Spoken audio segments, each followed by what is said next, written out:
Welcome to the Huberman Lab podcast, where we discuss science and science-based tools for everyday life. I'm Andrew Huberman, and I'm a professor of neurobiology and ophthalmology at Stanford School of Medicine. Today, my guest is Dr. Rena Malik. Dr. Rena Malik is a board-certified urologist and pelvic surgeon. She is an expert in both male and female urological, pelvic floor, and sexual health. During today's episode, Dr. Malik answers the most commonly asked questions about urinary, pelvic, and sexual health. For instance, how to avoid getting UTIs, urinary tract infections. We also discuss pelvic floor anatomy and function as it relates to overcoming an overly tight or an overly relaxed pelvic floor. This is a key distinction that most people aren't aware of. Many people hear about the need to so-called strengthen their pelvic floor, but in fact, many people need to do the exact opposite. They need to learn to relax their pelvic floor in order to achieve proper urologic and sexual function. So today you'll learn about that. You will also learn about sexual health as it relates to erectile function, as it relates to things like vaginal lubrication, as it relates to orgasm. We separate out very carefully the difference between psychological desire and arousal that occurs within the genitals themselves. And Dr. Malik highlights some important misconceptions about sexual dysfunction. For instance, that many people believe that hormones are responsible for sexual dysfunction, but in reality, hormone dysregulation is responsible for only a very small percentage of sexual dysfunction. And yet, pelvic floor and blood flow related issues can account for a large number of cases of sexual dysfunction in both males and females. So I assure you that today's discussion is going to illuminate many new areas of information, many new tools and protocols that I'm guessing most people have not heard of. We talk about the neural, vascular, that is blood flow related, and muscular aspects of bladder function, prostate function, Skene's glands. We talk about vaginal health as well as penile health. We talk about these things as it relates to different stages across the lifespan. It is a far-reaching and in-depth and practical conversation that I'm certain everyone will glean important takeaways from. Now, before we go any further, I do want to highlight that the content of today's episode is sexual in nature. We talk very directly about different types of sexual behavior, and we talk about it from the standpoint of the clinician and biologist, so it is a medical/scientific discussion. That said, we can't be aware of where this podcast is being played and who is listening. And I assert that there are certain themes within today's discussion that would not be suitable for young children. How young? Well, that is certainly not for us to discern. We realize that different parents and different households should be the arbiters of what sorts of information their children are exposed to or not. So my suggestion would be that if you have any concern whatsoever that the content of today's episode would not be appropriate to be heard by some member of your family, that you please listen to the podcast first, or at least check the timestamps where we've detailed what specific topics are covered, and then to make your decision accordingly. I should mention that not only is Dr. Malik still an active clinician, she sees patients daily out of her clinic in Southern California, and we provided a link to that clinic in the show note captions. She's also authored dozens of high-quality peer-reviewed publications in the fields of urology, pelvic health, and sexual health. And we've also provided a link to that bibliography in the show note captions. And she is also a spectacular public educator. She provides zero-cost content about sexual health, pelvic floor health, and urology as it relates to both men and women on her YouTube channel. And there too, we've provided a link to Dr. Malik's YouTube channel in the show note captions to this episode. Before we begin, I'd like to emphasize that this podcast is separate from my teaching and research roles at Stanford.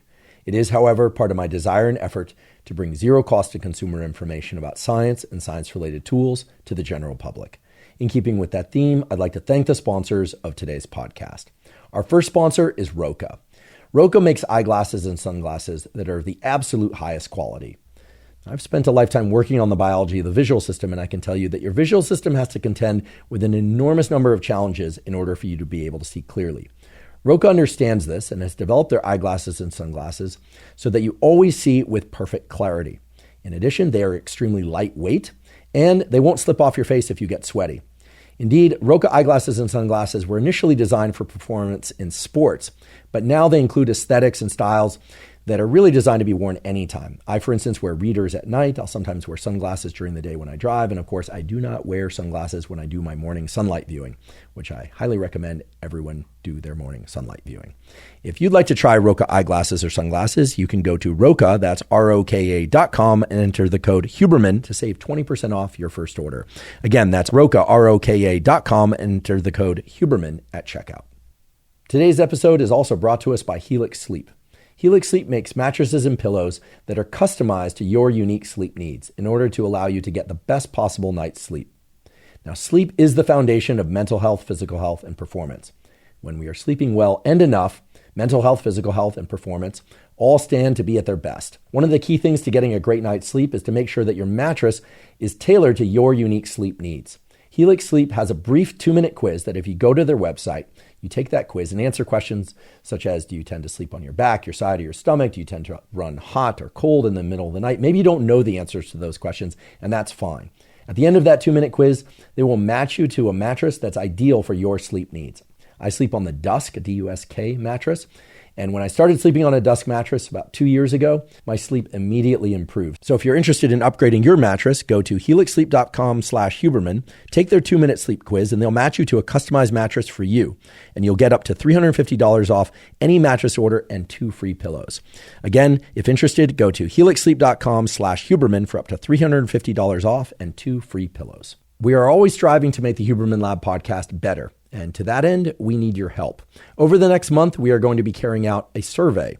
The purpose of the survey is to improve the Huberman Lab podcast according to your feedback.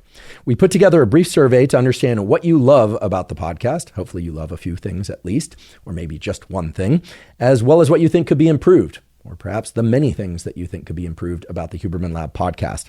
Basically, what we are asking is to get your feedback so that we can improve any and all things about the Huberman Lab podcast. The survey does not take long, and every single response will be reviewed. As a thank you for completing the survey, we are offering 2 months free of the Huberman Lab Premium channel. If you're already a member of the Huberman Lab Premium channel, do not worry. You will get an additional 2 free months for carrying out this survey.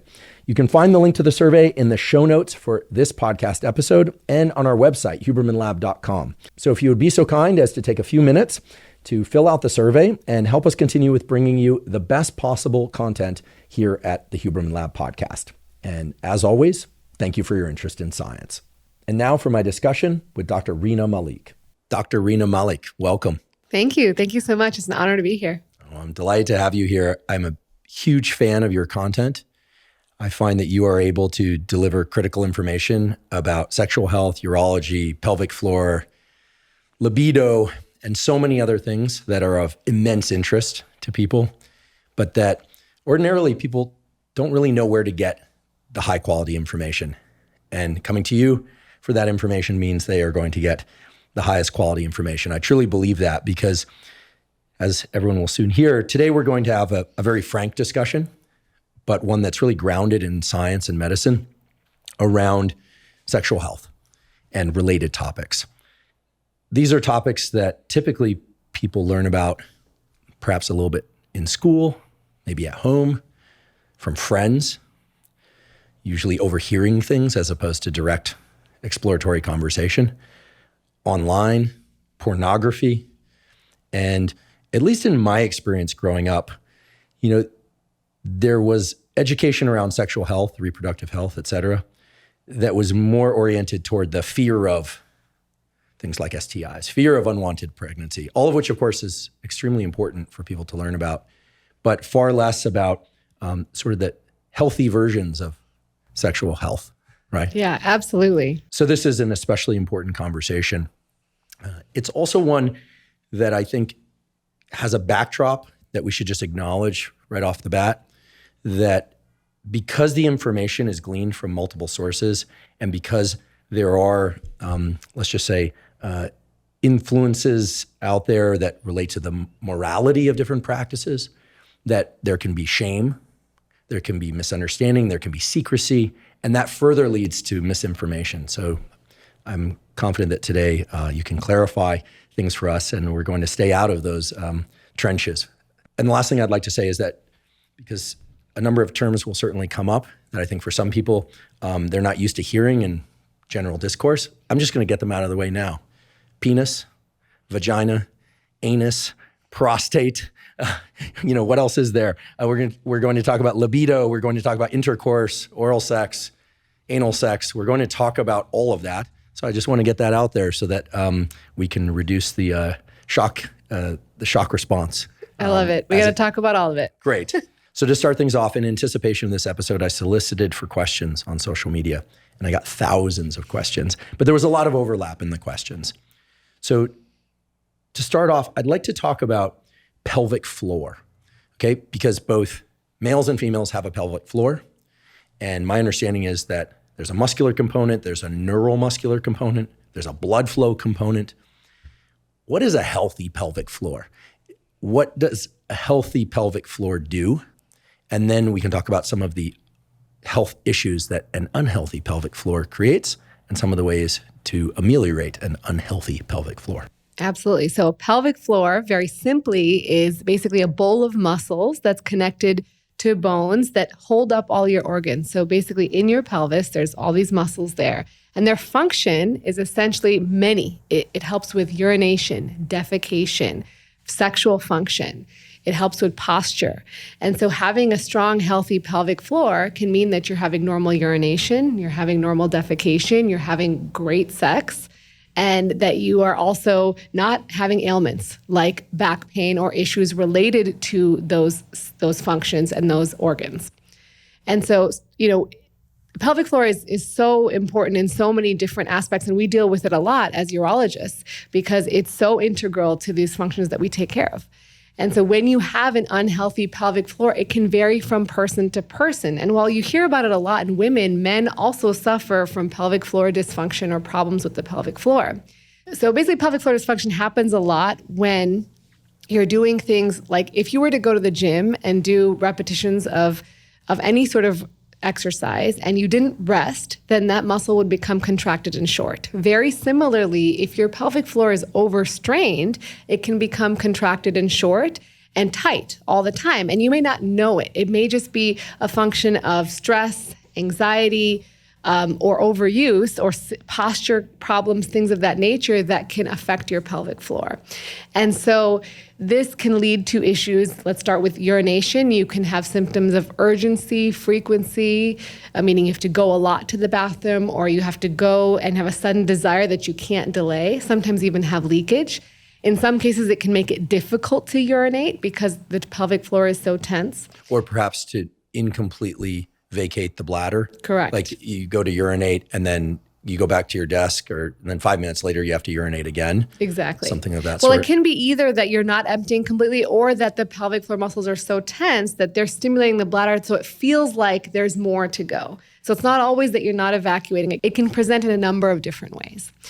And then with sexual function, if it's very tense, you can have pain. So you can have pain with sex.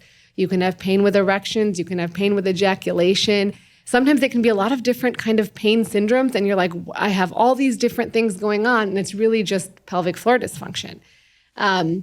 With GI function, you can definitely have constipation, and then often you can also have back pain.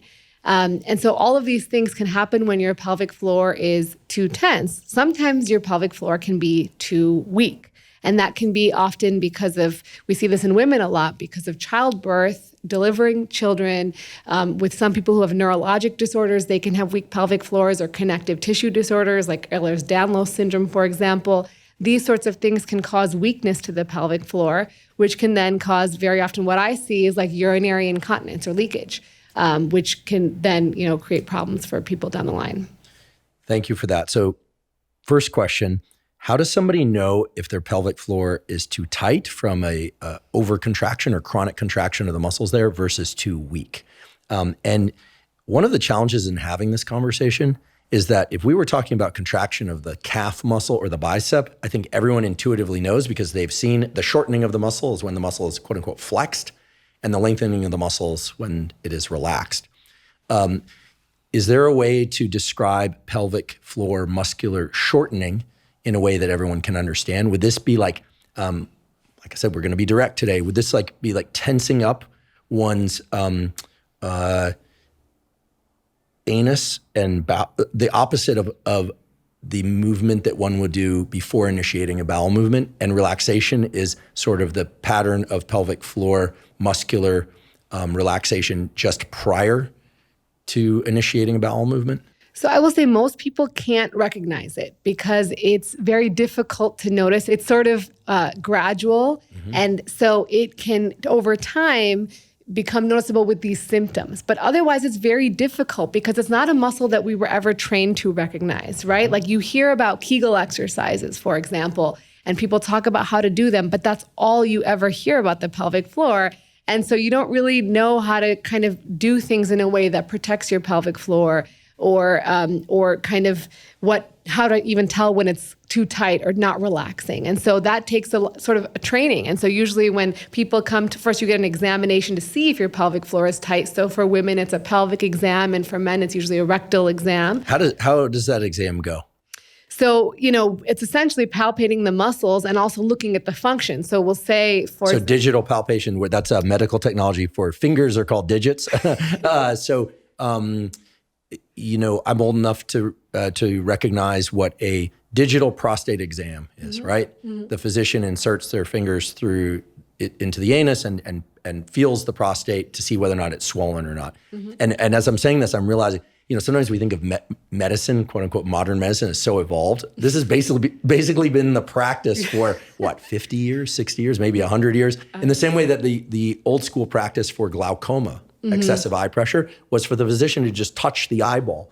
So folks, for those of you that think that medicine has evolved much, it clearly has in many ways. But in any event, so a prostate exam goes as I just described. What would a pelvic floor exam for a male and a pelvic floor exam for a female involve at a kind of granular level here? Yeah. So for women, you can feel the pelvic floor muscles through the vagina. So you can feel the iliococcygeus, the pubococcygeus, the levator ani. Those are all names of different muscles in this bowl. This is the physician who can feel them with their fingers. Correct. And you could too. You could put your finger in, but you don't have a reference of normal, right? So you wouldn't know what a normal pelvic floor feels like versus a tight one versus a weak one. And so you can assess the tenseness based on, palpation. You can also see if there's tenderness.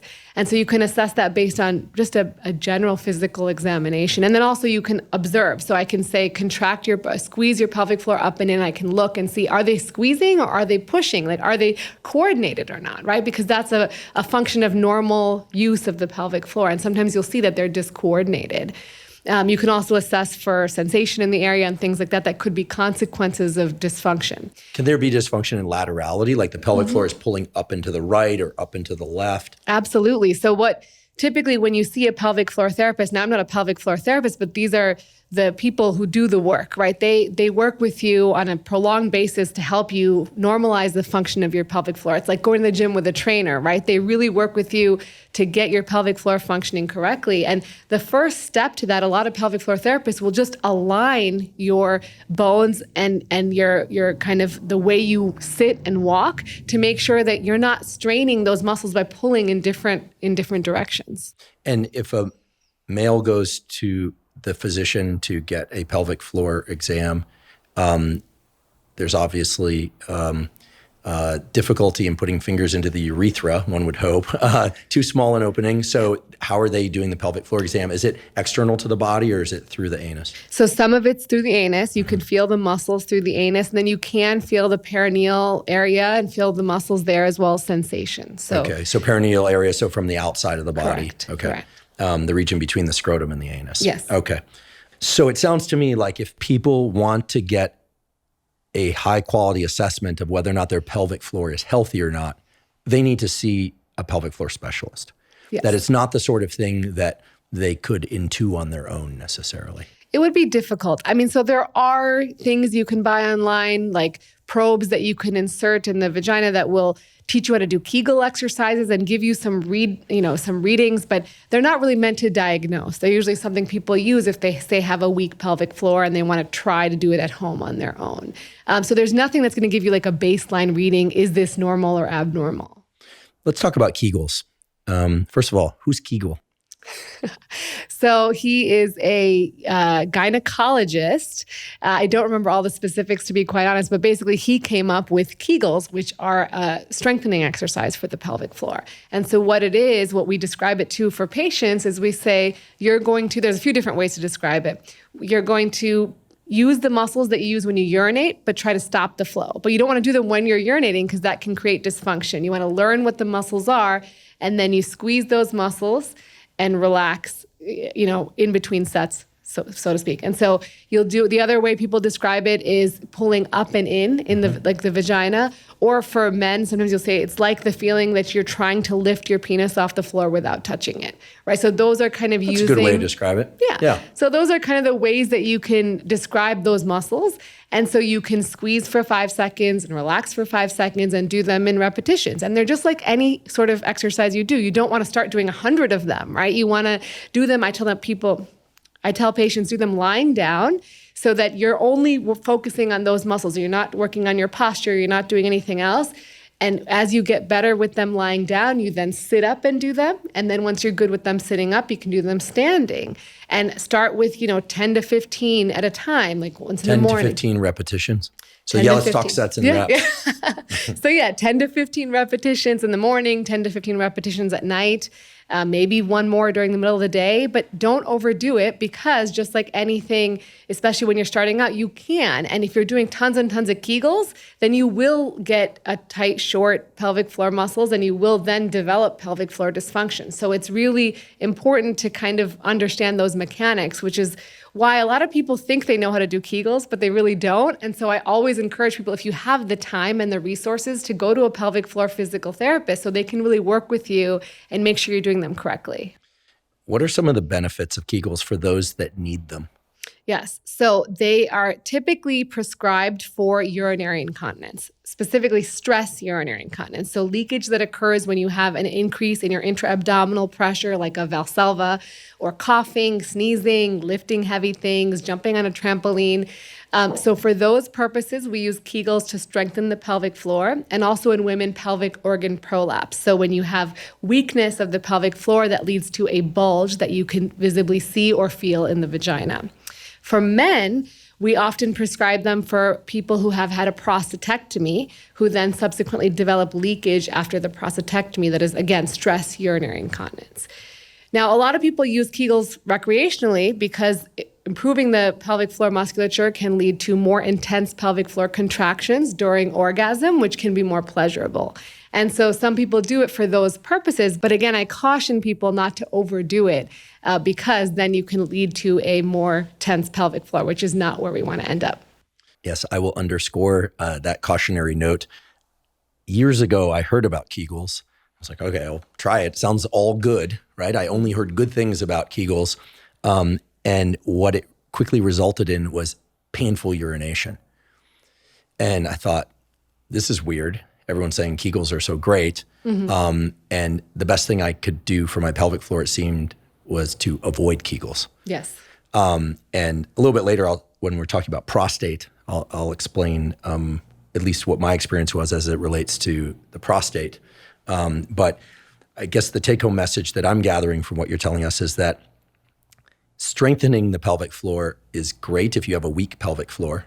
Strengthening your pelvic floor further, if you have a strong pelvic floor, can be detrimental. It can be. It can be if you overtrain it, just like if you overtrain anything else.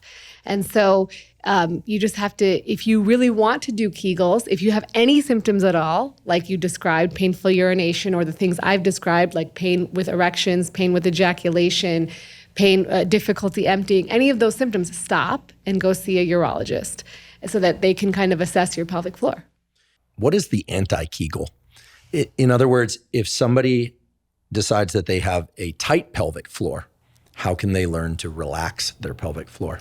So there's a lot of different sort of things that you can do. So for women, you can do massage of the area. You can use vaginal dilators to help relax the muscles. You can take suppositories that have medications like Valium or Baclofen, which are muscle relaxants, and that can help as well. Although they're not treatments, they're more of a Band-Aid, but they can help with the symptoms that you're having.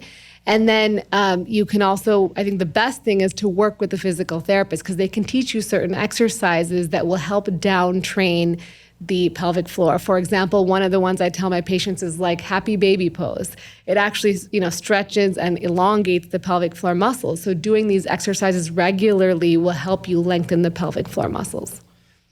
One thing that I've experienced extreme pain from, and that stopping was one of the best things that ever happened for my pelvic floor, was to not do any kind of crunching movement with my legs crossed. I would go to these yoga classes at one point in my life, and they'd have everybody do these crunches.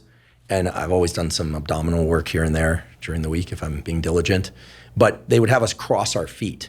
And that seemed to lead to some pelvic floor discomfort that was similar to what I had experienced when I did the Kegels. Yeah. So again, for me, ceasing the Kegels was one of the best decisions I ever made. I only did them for a short while. I was like, okay, this is clearly not for me. And I guess that's another point that tell me if you agree or not, that if you hear about something online or on this podcast or anywhere else and you try it and it seems to be sending things in the wrong direction, either you're doing it wrong or it might not be the right thing for you. Exactly. Right? I think all too often we hear this thing is great and people jump on that bandwagon and then they end up worsening their problems or developing problems where they didn't have them previously.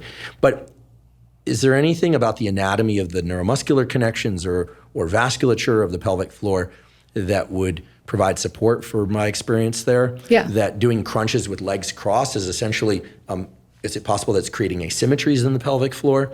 And now I'm sure I'm angering yoga teachers and crunchinistas everywhere, but hey, if it's a question of your pelvic floor or a few extra delineations in your abs, you know where my vote's going. Yeah. So there's a couple things here that we should dive into. One is that people don't often breathe correctly during exercise, right? And so diaphragmatic breathing is really important, which is like a deep breath that expands the diaphragm, not kind of shallow breathing that's just in your mouth and throat.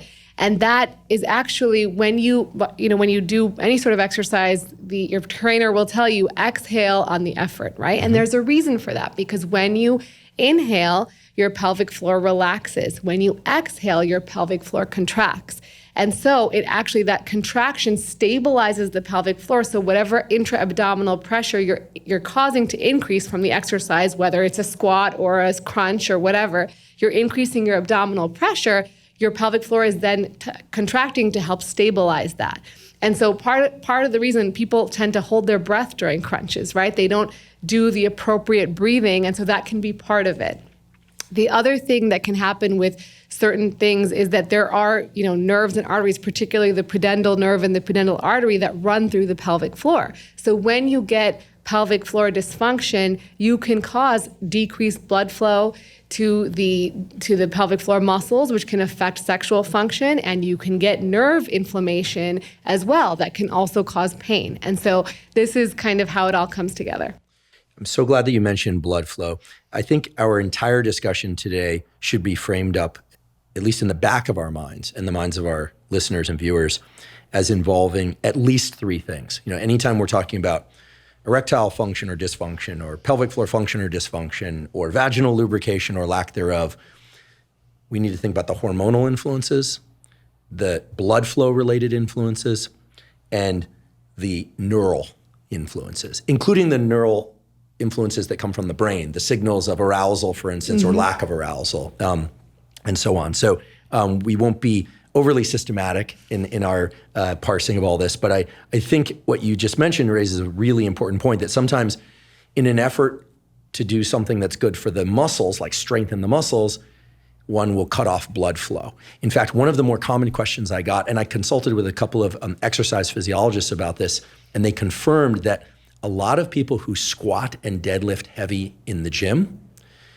or even who just tense their pelvic floor when they're doing things like dumbbell curls or other exercises, and especially people who seem to do a lot of abdominal work, reported to me in the questions that they experienced things like erectile dysfunction, that they experienced things like pain during vaginal intercourse, that essentially they had created some sort of what sounds to me like a hypercontraction of the muscles in that area that were impeding all the things that they wanted as either side effects or direct effects of exercise, because many people are exercising for aesthetic reasons and health reasons.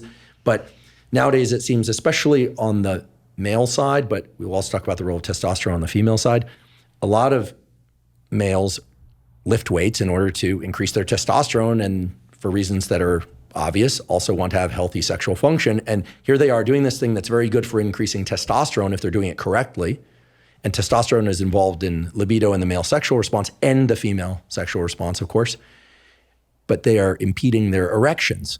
So you can start to see how there are probably a lot of confused and maybe even distraught people out there. They're trying to do all the right things, and they're setting up roadblocks and even sending themselves backward in some cases. So the question is, how does one know whether or not something like, let's say, low lubrication or pain during vaginal intercourse, or loss of erectile strength, or some sort of erectile dysfunction, whatever it may be, because it can take on different forms, as we'll talk about. How does one know if it's blood flow related, hormone related, or neural related? And if it's neural related, how does one know if it's an issue of lack of appropriate signals from the brain, oversuppression or lack of arousal from the brain, or whether or not it's some peripheral neural thing of innervation of the penis or vagina? So I think there's a lot that we can go into here, but essentially first you want to find out, like, very specifically, what is going on. Are you getting aroused? Are you having erections? Are you masturbating? Like, there's all these questions that will help us go down the route. Sorry to interrupt. When you say aroused, for sake of this discussion, I just want to make sure that we distinguish between psychological arousal, the desire Correct. to I guess here we also have to be precise, arousal to engage in intercourse, and arousal to desire, essentially, that Sure. I think people learn to recognize. Or are we talking about arousal as the response of the genitals? Correct. So desire and arousal, this is a very important concept, doesn't always go in one direction. Sometimes you can feel arousal, meaning you have the telltale signs of arousal. Your nipples get erect. You have more lubrication if you're a female. Do both male and female nipples get erect during arousal? I believe so. I think so, I believe so. You maybe get the sex flush, right? You get some redness or warmth feeling. That's your body's response, right, to arousal. And sometimes that can be an erection, and sometimes that's not. Not having an erection does not mean you're not aroused. It may mean other things, but certainly that's part of it. And then desire, do you want to have sex? Do you have, when you think about your partner or whoever you want to engage with, is there a desire to actually do that, right? Or is it just more of obligation or other things? And it doesn't matter if the desire comes after arousal. For some women in particular, we see that they may not have the desire right away, but they want to be intimate or close with their partner. And so they'll start just being close with them, and then arousal will come, and then, oh yeah, I like this. So then the desire comes after, and that's normal. That's totally fine. So you want to kind of parse that out. And then for men, you can ask, are you getting erections at night? Because that will tell us the function of your organ at night versus during the day, where you have also psychogenic components, right? You can really get in your head about erections. When you have a problem in the bedroom with performance, it becomes a vicious cycle, right? So you have a problem. The next time you're really stressed, you're not present, you're not mindful in the moment with sex, and you're thinking about, oh my God, am I going to perform okay? Am I going to perform okay? And then it doesn't perform again, and it's getting worse and worse. And the anxiety is through the roof, and that's actually causing your sexual dysfunction. So I think it's important first to identify those issues. And then also for blood flow, a lot of times we can assess based on, well, what other comorbidities do you have? Do you have other issues ongoing that may be affecting your blood flow? Most common, high blood pressure, diabetes, heart disease, and if you smoke. All of those things will affect blood flow to the genitals. And so that will point us negatively. So that will point us to a more vascular issue. Hormonal issues are very important for desire, and as far as sexual function in terms of erections, there's only 3% of erectile dysfunction that's related to hormones. So it's actually But that's pure erectile function. Correct. As opposed to desire. Correct. psychological arousal. Desire is predominantly modulated by the hormone testosterone for both men and women. In fact, a lot of people don't know this, but women have more testosterone in their bodies than they actually have estrogen. So testosterone is very important for both men and women for a variety of reasons. And so using that discussion with the patient will help you kind of identify where you're headed in terms of what you need to focus on for treatment. There are, certain things you can use to assess blood flow. You can do Doppler ultrasounds of the penis as well as the clitoris to see if there is good blood flow. You can assess the peak systolic velocity, which will tell you if there's a problem with arterial inflow, versus the end diastolic velocity, which will tell you if there's a problem with venous outflow. And so that can assess those things. There are some tests you can do for nerve function, although they're very uncommonly done because mostly we can kind of get that through a clinical report. And unfortunately, if you're having nerve problems, sometimes it depends on what's causing them, but sometimes they can be very difficult to reverse. And that's kind of a problem. We know that as people age, their sensation becomes less. So just through aging, the nerves, the receptors become less sensitive. And so you will generally have less responsiveness to the same sensations you did when you were younger. And so that kind of overlays all of this. So it's complex, but really, a lot of it comes from the discussion you have with your patient, or, you kind of really doing a deep dive in what's going on, like really thinking about each of those aspects, and also what's going on in your relationship and what's going on in, your life, stress, anxiety, like how are those playing a role? Mm-hmm. As many of you know, I've been taking AG1 daily since 2012, so I'm delighted that they're sponsoring the podcast. AG1 is a vitamin mineral probiotic drink that's designed to meet all of your foundational nutrition needs. Now, of course, I try to get enough servings of vitamins and minerals through whole food sources that include vegetables and fruits every day, but oftentimes I simply can't get enough servings. But with AG1, I'm sure to get enough vitamins and minerals and the probiotics that I need, and it also contains adaptogens to help buffer stress. Simply put, I always feel better when I take AG1. I have more focus and energy, and I sleep better, and it also happens to taste great. For all these reasons, whenever I'm asked, if you could take just one supplement, what would it be? I answer AG1. If you'd like to try AG1, go to drinkag1.com/Huberman to claim a special offer. They'll give you 5 free travel packs plus a year's supply of vitamin D3K2. Again, that's drinkag1.com/Huberman. Gosh, lots there to unpack. And I'm glad you mentioned the relationship itself, because there are all sorts of things that can impact the arousal response. Novelty. Not everyone's in a committed relationship. Whether or not people are engaging in a lot of masturbation to the point of ejaculation or climax or not, pornography, et cetera. We will get into that. It's a vast space to explore.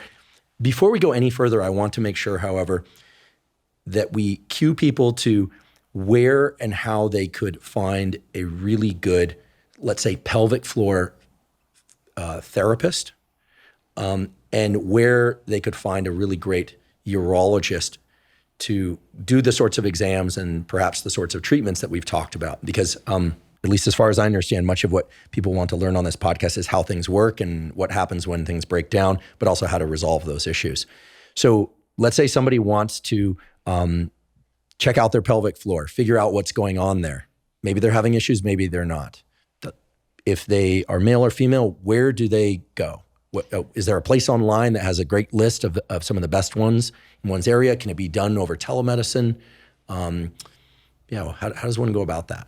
Yeah. So in terms of your pelvic floor, it's good to get assessed by a physician who specializes in pelvic floor. Now, that could be a urologist, that could be a gynecologist, or even a physical medicine and rehabilitation doctor that specializes in pelvic floor health. So typically you'll see in urology, you'll look for people who are board certified in female pelvic medicine and reconstructive surgery. If you're a woman, if you're a man, maybe sexual medicine. Someone who specializes in sexual medicine would be a good place to look. For gynecologists, again, you want to look at someone who has interest in this area, who does manage pelvic floor. And then in terms of pelvic floor physical medicine rehabilitation, at least when I was in training, there was about 20 PM&R doctors around the country who really focused on this. So it's not a lot of people. If you can go to a pelvic floor physical therapist and you have one near you, that's great as well. you do want to make sure that one, they are certified in pelvic floor physical therapy and that they have taken care of your gender. So if you have male anatomy, then you want to go to someone who's actually seen men, because a lot of the pelvic floor physical therapists tend to treat a lot of women. And so that's kind of what I tell my patients, generally speaking. There's no, at least to my knowledge, no great resource, and maybe we'll look that up and see if we can find one. That's very helpful. Thank you. Because again, going back to what I said at the beginning of our conversation, I think there's a lot of shame, or at least a lack of clarity as to how one gets help for issues that relate to the genitals, right? Because if you have a headache or you're having an eye issue, I mean, you sort of know where to go. Yeah. Hopefully your headache doesn't warrant going to a neurologist, but it might. Eye stuff tends to be ophthalmologists, optometrists, right? Yeah. So I don't think we hear often enough about where to access the best quality care for these things. So thank you for that. In thinking about sexual dysfunction, I'd like to have that conversation more or less in parallel, if we can, around male sexual dysfunction and female sexual dysfunction. And I want to make sure that before we do that I'm creating the correct parallel construction, as they say. Erectile dysfunction in males is clearly a form of sexual dysfunction. What is the parallel to erectile dysfunction in females? Is it lack of vaginal lubrication and lack of relaxation of the vagina to have non-painful intercourse? I mean, is it even possible to have a parallel conversation about these two things? So it's different. In some circumstances, there are homologs, right? So the penis is the homolog of the clitoris. Right. So the clitoris is essentially the same sort of spongy erectile tissue that you see in the penis. It gets erect with arousal, and it actually extends very deep into the pelvis. So it's not just a small little organ, it's actually quite long. And so in men, you can have erectile dysfunction because you can see it, but in women, you may have difficulty with orgasm. And it's not exactly a parallel, but difficulty orgasming in women is multifactorial, and we can get into that. But I think they're different, and I think also sexual dysfunction presents differently in both genders. So when you talk about men, the one visual they see of arousal is erections. And so it becomes very ingrained in your psyche that if I don't have an erection, I'm not aroused, right? But there's a lot of reasons that you might not have an erection that we've sort of touched on: vascular problems, hormonal problems, neurologic problems, psychogenic issues, and other medications you're taking. So there are issues that can affect erectile function. And so that can be part of it, where you might feel like you have low desire because your arousal's not there, and that becomes a little bit confusing. For women, what they can assess is their level of lubrication, if sex hurts, and if they get an orgasm. And so those are kind of the ways you can look at it. Thank you for fleshing all of that out. Years ago, I worked on sexual differentiation, and in particular, the role of hormones in sexual differentiation. And indeed, as you described, we learned, because we were taught, and I think people still generally agree, that if one looks at the embryological origins of the penis and the clitoris, they are essentially analogous structures. Mm-hmm. And that a lot of male genital development involves literally the regression, the disappearance of the female sexual genitalia and associated organs, Mullerian ducts and things like that. And what would become the ovaries become the testes, et cetera, et cetera. Those are anatomical parallels. But what you just described for us very beautifully is the sort of functional parallels as it relates to sexual function and dysfunction. So I'm hoping with that framing that we can knock down a few of these pins in a little less time, because there's a lot to tackle here. First off, I'd like to address the hormonal issues. You mentioned that only 3% of erectile dysfunction, and by extension, can we say also female issues with sexual arousal, are hormonal in origin? Is that right? So with desire, yes. Okay. They are hormonal in general, and arousal in terms of lubrication, if you're using that as a barometer, yes, you can see less vaginal lubrication due to hormones. And I guess I would say 3 to 6% more, up to 6% we see of erectile dysfunction is hormonal. It's a small percentage of the entirety of erectile dysfunction. Okay, so I think in looking on the landscape of social media and podcasts, and just in the common mindset, we've all come to believe that testosterone is pro-libido, it's pro-desire in men and women. I think now people are starting to appreciate that it's pro-desire in women as well, but certainly in men. And that dopamine is also associated with desire. And the general public tends to have this view of estrogen as being sort of anti-libido or anti-male, which is frankly false.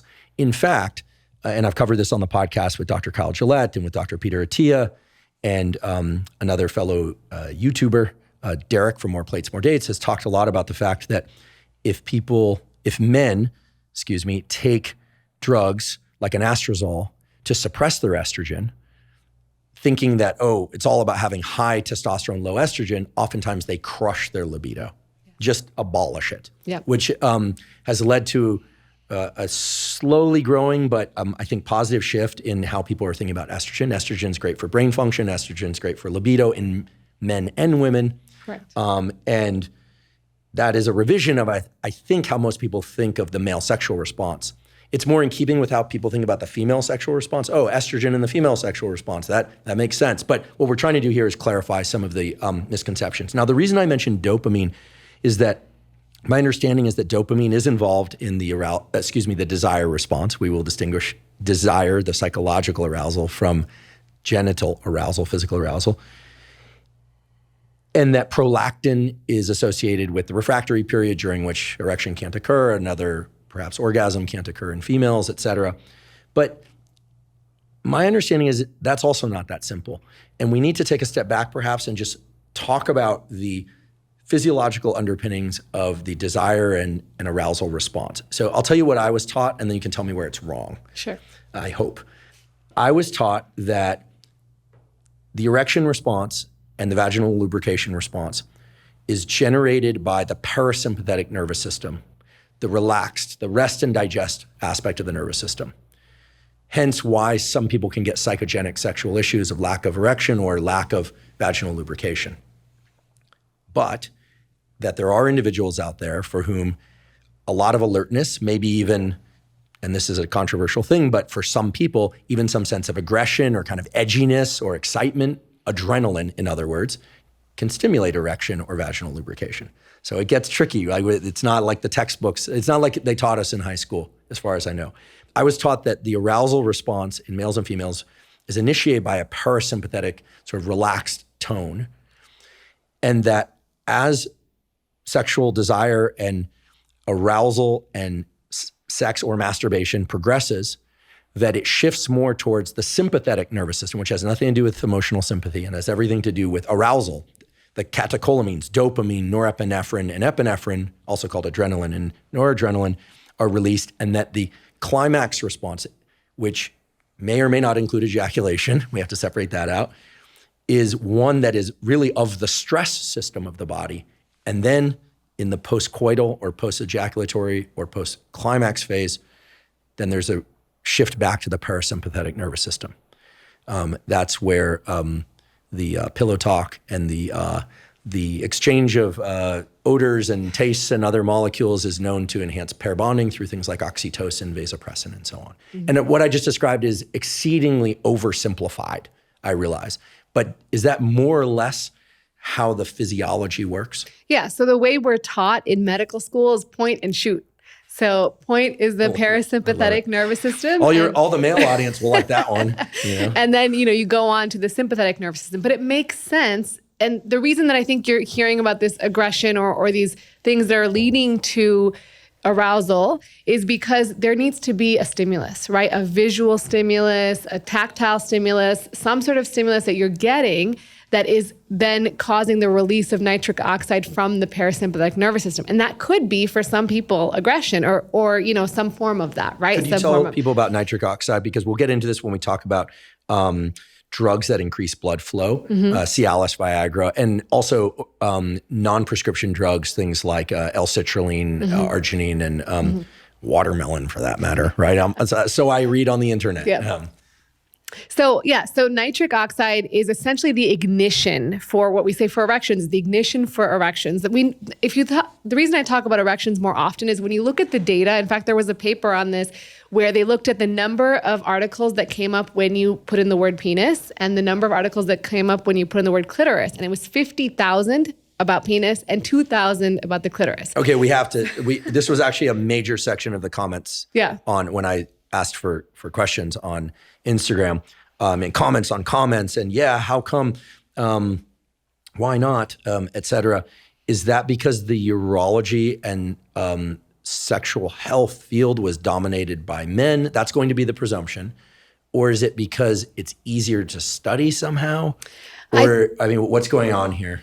Yeah, I think there's been a lot of, you can go back to like Freud, where he thought that the female sexual response was less valuable. And so there are some Less reasons. Less valuable? I guess, I don't know if that's the right term, but no, I'm not challenging your term. I just meant, it was he sort seemed of to be obsessed with it, right? But it was more about the male sexual response than the female sexual response. And so in general, yes, there is, there were more men in medicine. There was more, and it is easier to study, right? You can't study the clitoris quite as easy as you can study the male penis response, because you can see it visually. You can inject it and see an erection response, right? We do this for people who have erectile dysfunction. They'll take medications that increase blood flow, like Trimix, and you'll inject it into the penis and you'll see an erection. So you can actually Trimix? Trimix. So the entire male audience just went, wait, what are you injecting into the penis? So there are three basically brand names of intracavernosal injections that we use for erectile dysfunction. I hear injection in penis, and I think I like to think that it reflects a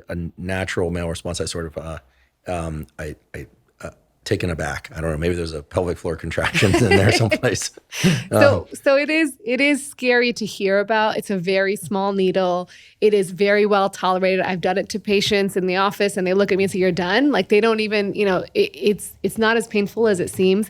And when you are not having erections and you've tried multiple things, people get to the point where they're willing to try that. And so it is very effective. It is the most effective non-surgical treatment we have for erectile dysfunction. And it's usually either one medication, two medications, or three. So you can have, alprostadil, papaverine, and what's the third one? That's okay. We can look at. Someone will put it in the comments. Sure. Surely they will. What is it designed to do? Is it a vasodilator of sorts? So they work in different mechanisms, but similar to the medications that we have, PDE5 inhibitors. PDE5 inhibitors work in the erection cascade. Basically, what happens? Let's take it back to the nitric oxide thing, and we'll get there. So. Sure. Nitric oxide essentially is released by the endothelium in response to a visual, tactile, stimulating cue, right? And so your body releases nitric oxide, which then sets off the cascade for the erection. And so that releases cGMP, which causes the erection, and it's degraded by phosphodiesterase. And so medications that inhibit phosphodiesterase, like Viagra and Cialis, tend to prevent the breakdown of that cGMP, so you have longer lasting erections. And so similarly, these medications work sort of similar to that. Some of them, we don't know exactly how they work, but they work by increasing cGMP or CAMP that are involved in those cascades. And what about L-Citrulline? I hear about L-Citrulline use. It's an over-the-counter supplement, and it's in the arginine pathway. Mm-hmm. And my understanding is that it works similarly to things like Cialis, Viagra, but is perhaps not as potent. I also just, cautionary note out there, L-Citrulline can give people vicious cold sores and canker sores. Vicious. You hear about this on the internet. It's been verified by grotesque images that you do not want to Google for. And not everyone tolerates it well. So these actually work by increasing nitric oxide. So they're not later down the pathway. They're actually increasing the availability of nitric oxide. So L-arginine is the more direct pathway, but it's very low bioavailability. L-citrulline converts to L-arginine, but it lasts much longer in the bloodstream, which is why people tend to use L-citrulline. Now, in sexual medicine, these supplements, while there's been some studies on them and they are effective, there's no regulation on the supplement industry. So, we can recommend them, but we just can't say that for sure that the supplement is exactly what's said on the bottle. We see lots of studies where they'll say, I read one about melatonin, and there's, a variation of melatonin from like what's on the bottle to 400% times more. And so that's kind of the struggle that we as medical doctors have. And I know we get a lot of slack for it, that we don't talk about supplements, but it's really the challenge there is like finding the quality supplement. A great site is, which I have no relationship to, except that I mention them all the time, is examine.com, mm-hmm. Which has references to human studies and where there's a lot of efficacy shown, and we'll get into some side effect issues. Can't address quality by brand issues, but thanks for mentioning that. What percentage of males who take Cialis, aka tadalafil, or Viagra for erectile dysfunction get relief from that? Because you mentioned only 3% of erectile issues in males are hormonal in origin, but what percentage are likely to be blood flow related in origin? So a large percentage are blood flow related. That doesn't mean that the medication will be effective for everyone. If you look at the large percentage are vascular in nature, right? That's the number one cause in as men age. So we know that about 52% of men over the age of 40 will have erectile dysfunction, and that continues to increase as you age. So 50% of 50-year-olds, 60% of 60-year-olds, and so on and so forth. So it's very, very common. And the success rate in the studies is about 60 to 70%. So when you give someone a medication, they will have sustained erections that are sufficient for penetrative intercourse, which is the way we kind of discuss erectile dysfunction in studies and in, with patients, is about 60 to 70%. So not everyone will have success, but not all of that is because the medication doesn't work.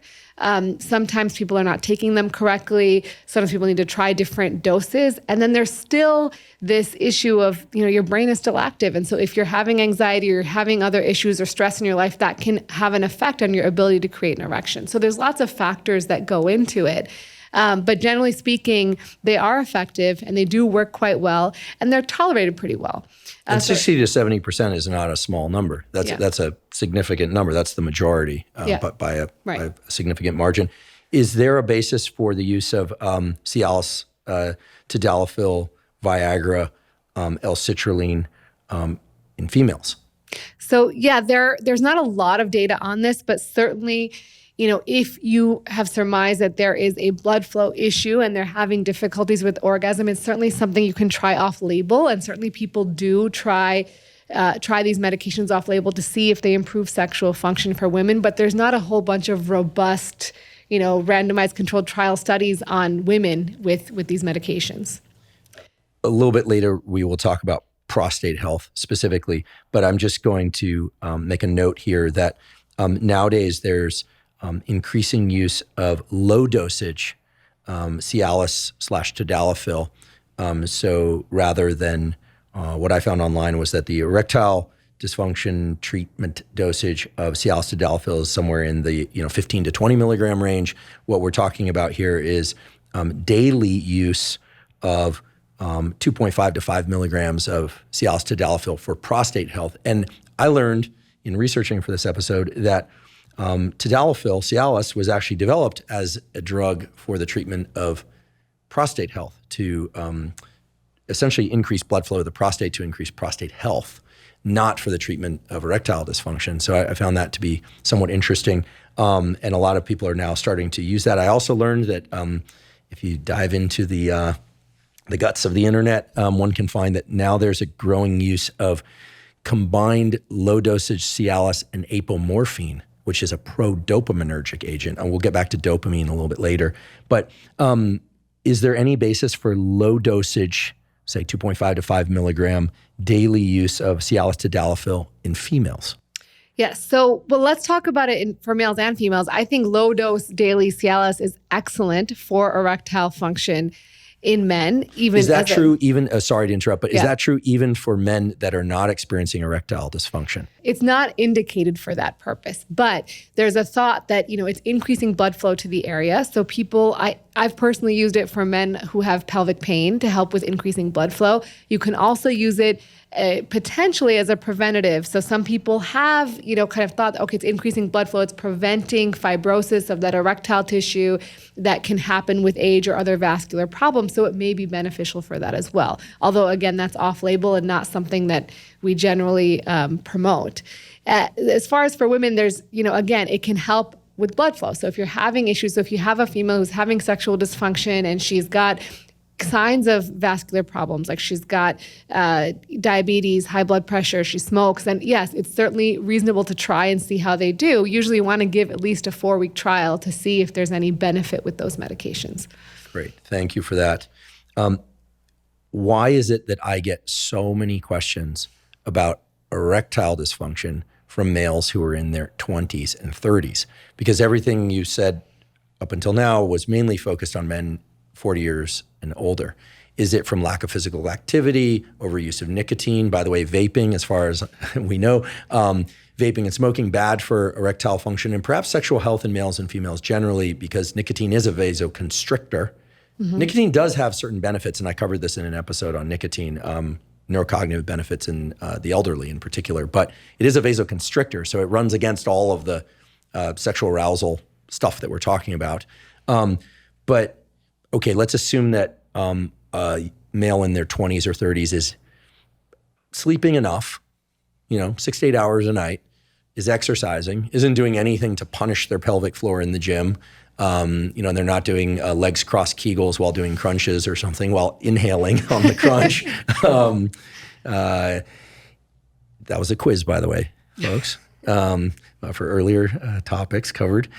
Let's assume they're, eating pretty well. The majority of their foods are coming from non-processed or minimally processed foods. They're doing a little meditation each day. They're engaging in hopefully healthy relationships. They're not masturbating like crazy to porn. And, let's assume that they are, not on any SSRI. Why are all these 20 and 30-year-olds on the internet asking, mainly you, because they mainly run to you, but also to my direct messages about their erectile issues? So I will say I have seen a lot of young men in my clinic, and I will say that they very often have pelvic floor dysfunction. So even though they're doing all the right things, they do have, we're in a stressful society, so you can try all the things to decrease your stress, but a lot of us are sitting long periods of time, especially during COVID. People sat for months, right? Years, like just sitting at their home computer. And so, exercising 1 hour is not going to offset the day full of sitting. And so all of those things can affect pelvic floor function. So my theory is that that's probably the more common cause. So walk more. Yeah. I've actually use heard a standing desk. Yeah. Yep. Yeah. Walk more, standing desk.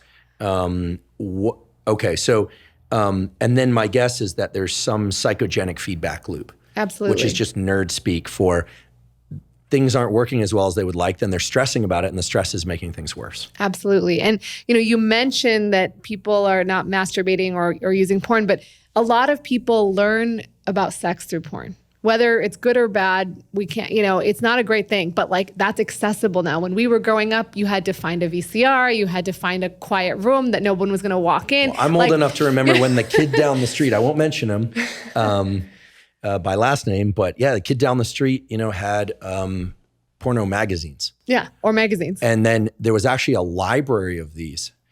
Goodness, I shouldn't say where they were. In the town I grew up in, where kids would stash them in specific locations, in parking lots. And then, boys would bike or skateboard over or walk over, and then they would take turns, looking at them.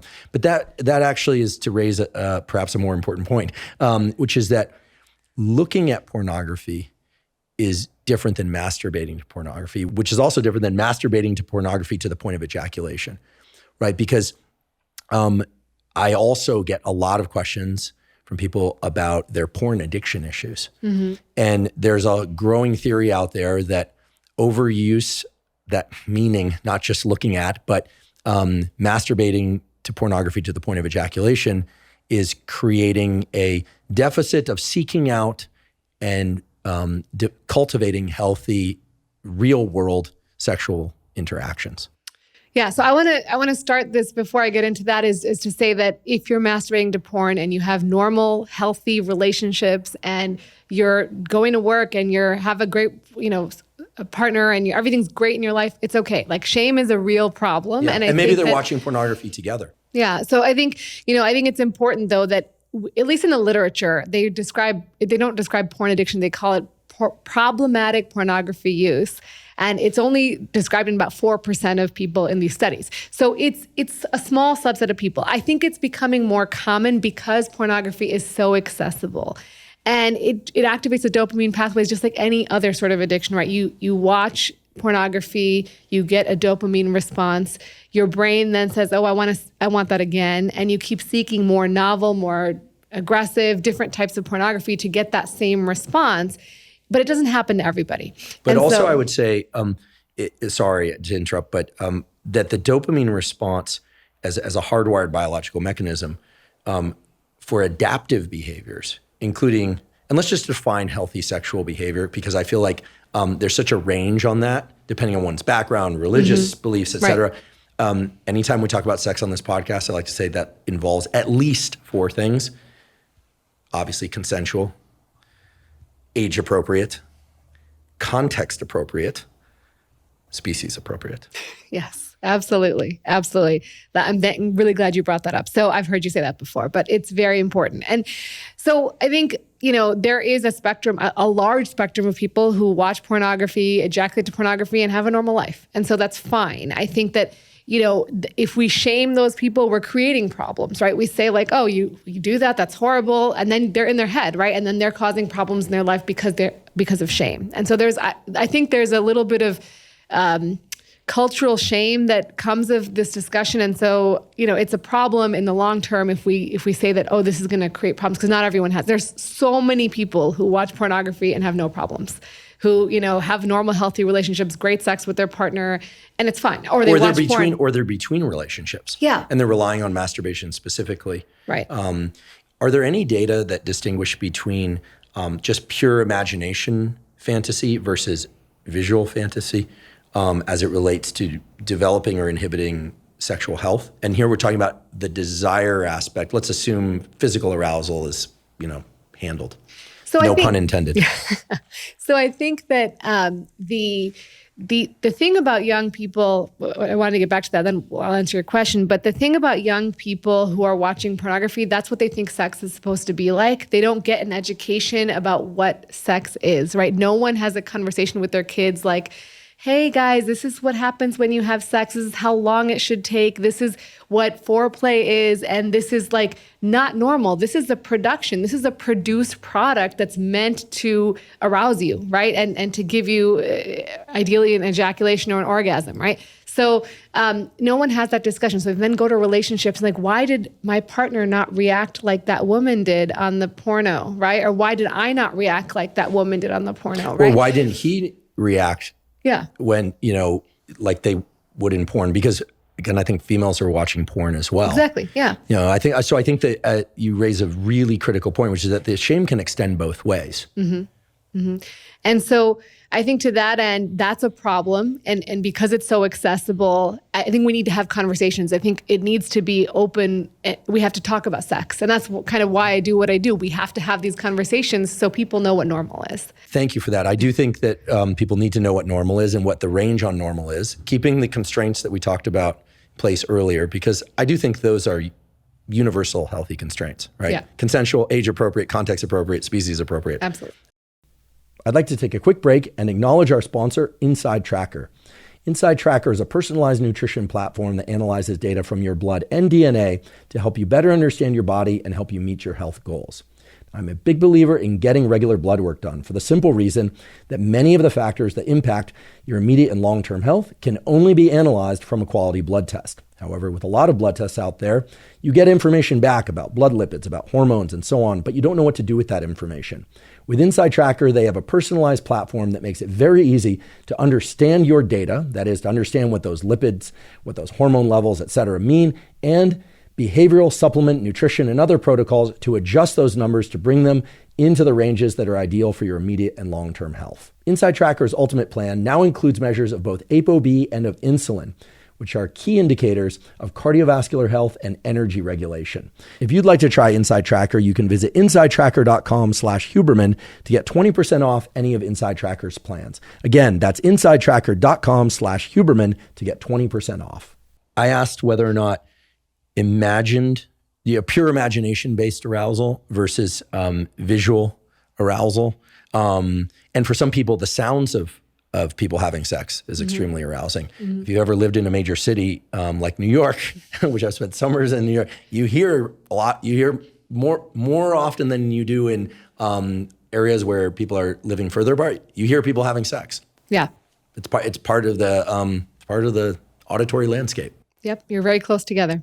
So, so there's not exactly, at least to my knowledge, I don't know of the data that looks at fantasy versus visual versus auditory, but I will say that you can get habituated to certain things. And there is that data that maybe you can get habituated to watching a certain type of thing to get aroused, and then normal things do not get you aroused, right? Like you may watch pornography and then you may have difficulty getting aroused or turned on when you see your partner. You may get used to masturbating a certain way, right? So if you use a certain vibratory stimulation or certain pressure sensation every single time you masturbate, you can get habituated to that, and you may not be able to replicate that during penetrative intercourse.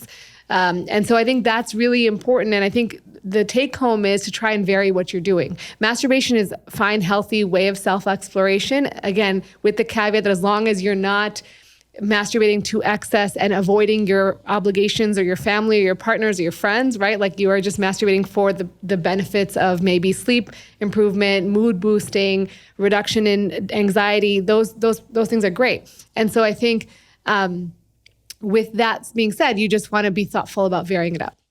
One of the issues with masturbation that I've talked about when I was a guest on other podcasts, mainly in the context of male masturbation and perhaps with pornography, perhaps not, is that it's pretty clear based on the data surrounding addiction that anytime there are big increases in dopamine, without a lot of effort required to generate that dopamine, like turning on pornography on the internet versus, asking someone out on a date, going out on a date, again, we're talking about going through the conversations and the mating ritual that is the human mating ritual that, of course, in the context of healthy interactions involves getting mutual consent and these kinds of things, right?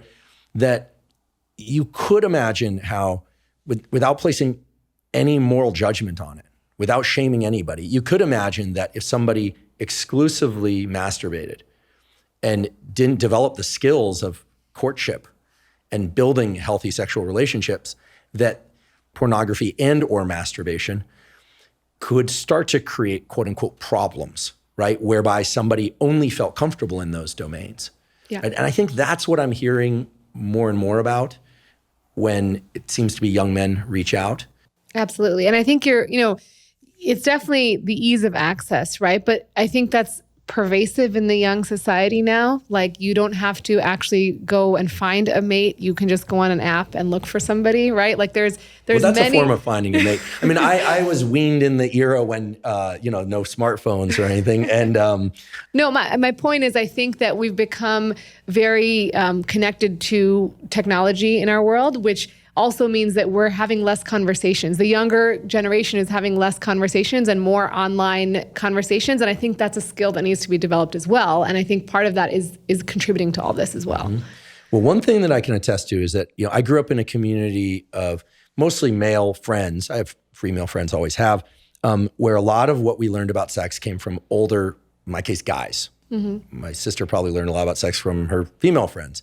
And there was always that one guy who would just say stuff that years later I realized was incredibly misleading, right? Yeah. Maybe even just detrimental. Yeah.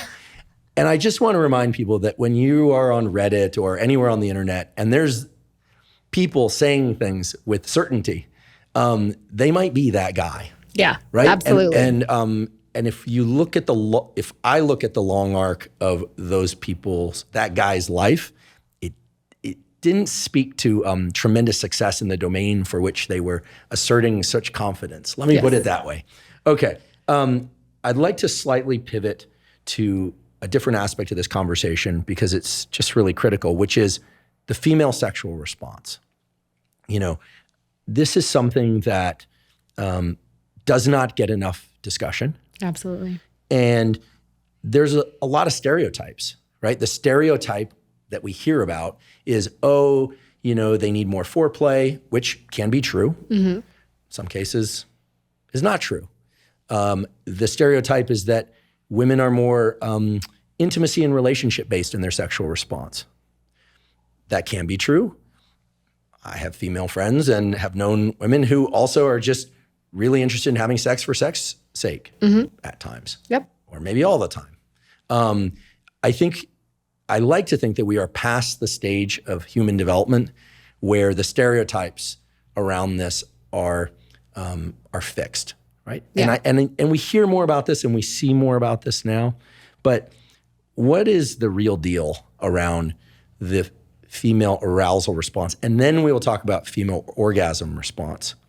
And there I'm just going to earmark now that anytime we say something like arousal or orgasm, there are multiple forms of that, right? And we will talk about the multiple forms of female orgasm. Yeah. So if you talk about the response cycle, you can go back to the research of Masters and Johnson. And so what they did, this was way back when, and they actually watched sex workers have sex. And this was, I guess, okay back then. Female sex workers. Yeah, with men. Yeah. So they watched and they took note of the kind of the steps of the female arousal or sexual response. And so the first phase is excitement, right? And during that phase, your heart rate goes up, you're breathing a little heavier. There's the sex flush. You can see redness in areas like, in the vulva, in the breast, in the nipples. And then you go to and that can last a variety of different times. You'll also start seeing some lubrication vaginally, right? And then the plateau response is when, that is kind of at its peak and it kind of stays steady. And then you reach orgasm. And so orgasm essentially is a response of the body where you will have, again, increased sympathetic response and you will have pelvic floor muscle contractions, which are rhythmic. About 0.8 seconds or so, you're having a rhythmic pelvic floor contraction along with the sensation of orgasm. And then you'll have your recovery period, which you talked about briefly earlier, which can have, sort of a refractory time period at which point you can no longer, orgasm again if you'd like to, or for men to obtain another erection again for a short period of time.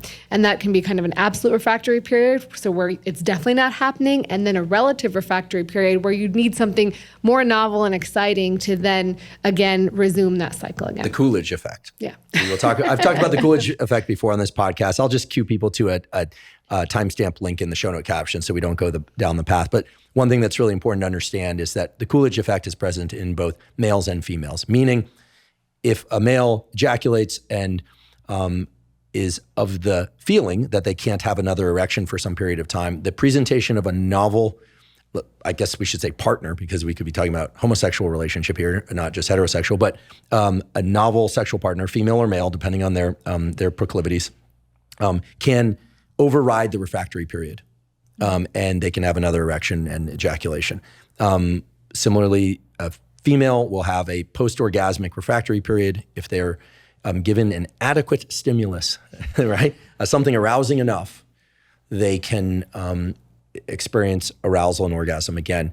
And we know, based on really good pharmacology, that this is a dopamine-driven thing. The prolactin is essentially establishing the refractory period, and the dopamine is essentially overriding the refractory period. Fascinating neurochemistry there, and speaks to the incredible extent to which the brain is controlling the genitals. Yeah, we always say in sexual medicine that the brain is the most powerful organ for sex. Not your genitals, but the brain, because it is so powerful. And I'm not sure if we're going to touch on this later, but I'll bring it up now. There are some centrally acting medications now available for, they're FDA approved for premenopausal women with low libido. Oh, but maybe just throw those out, because the one that I'm aware of is that's often used in, let's say, niche cultures, is melanocyte-stimulating hormone in men, which gives people a tan, makes them erect.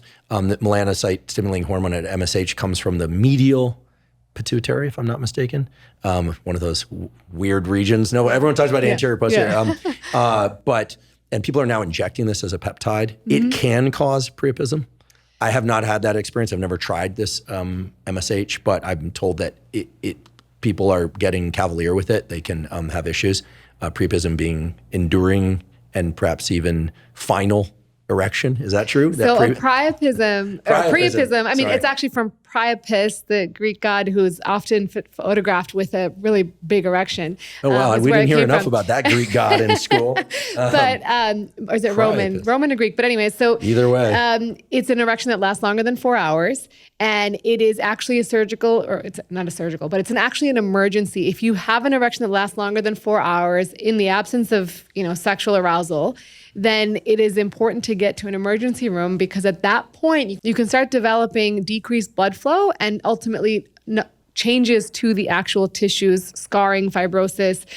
So it's really important to actually go to the emergency room. Don't wait because you're embarrassed. Really get there and get treated. However, if I'm not mistaken, earlier you mentioned that it is exceedingly rare that people who take Cialis/Tadalafil or Viagra for erections are getting true priapism.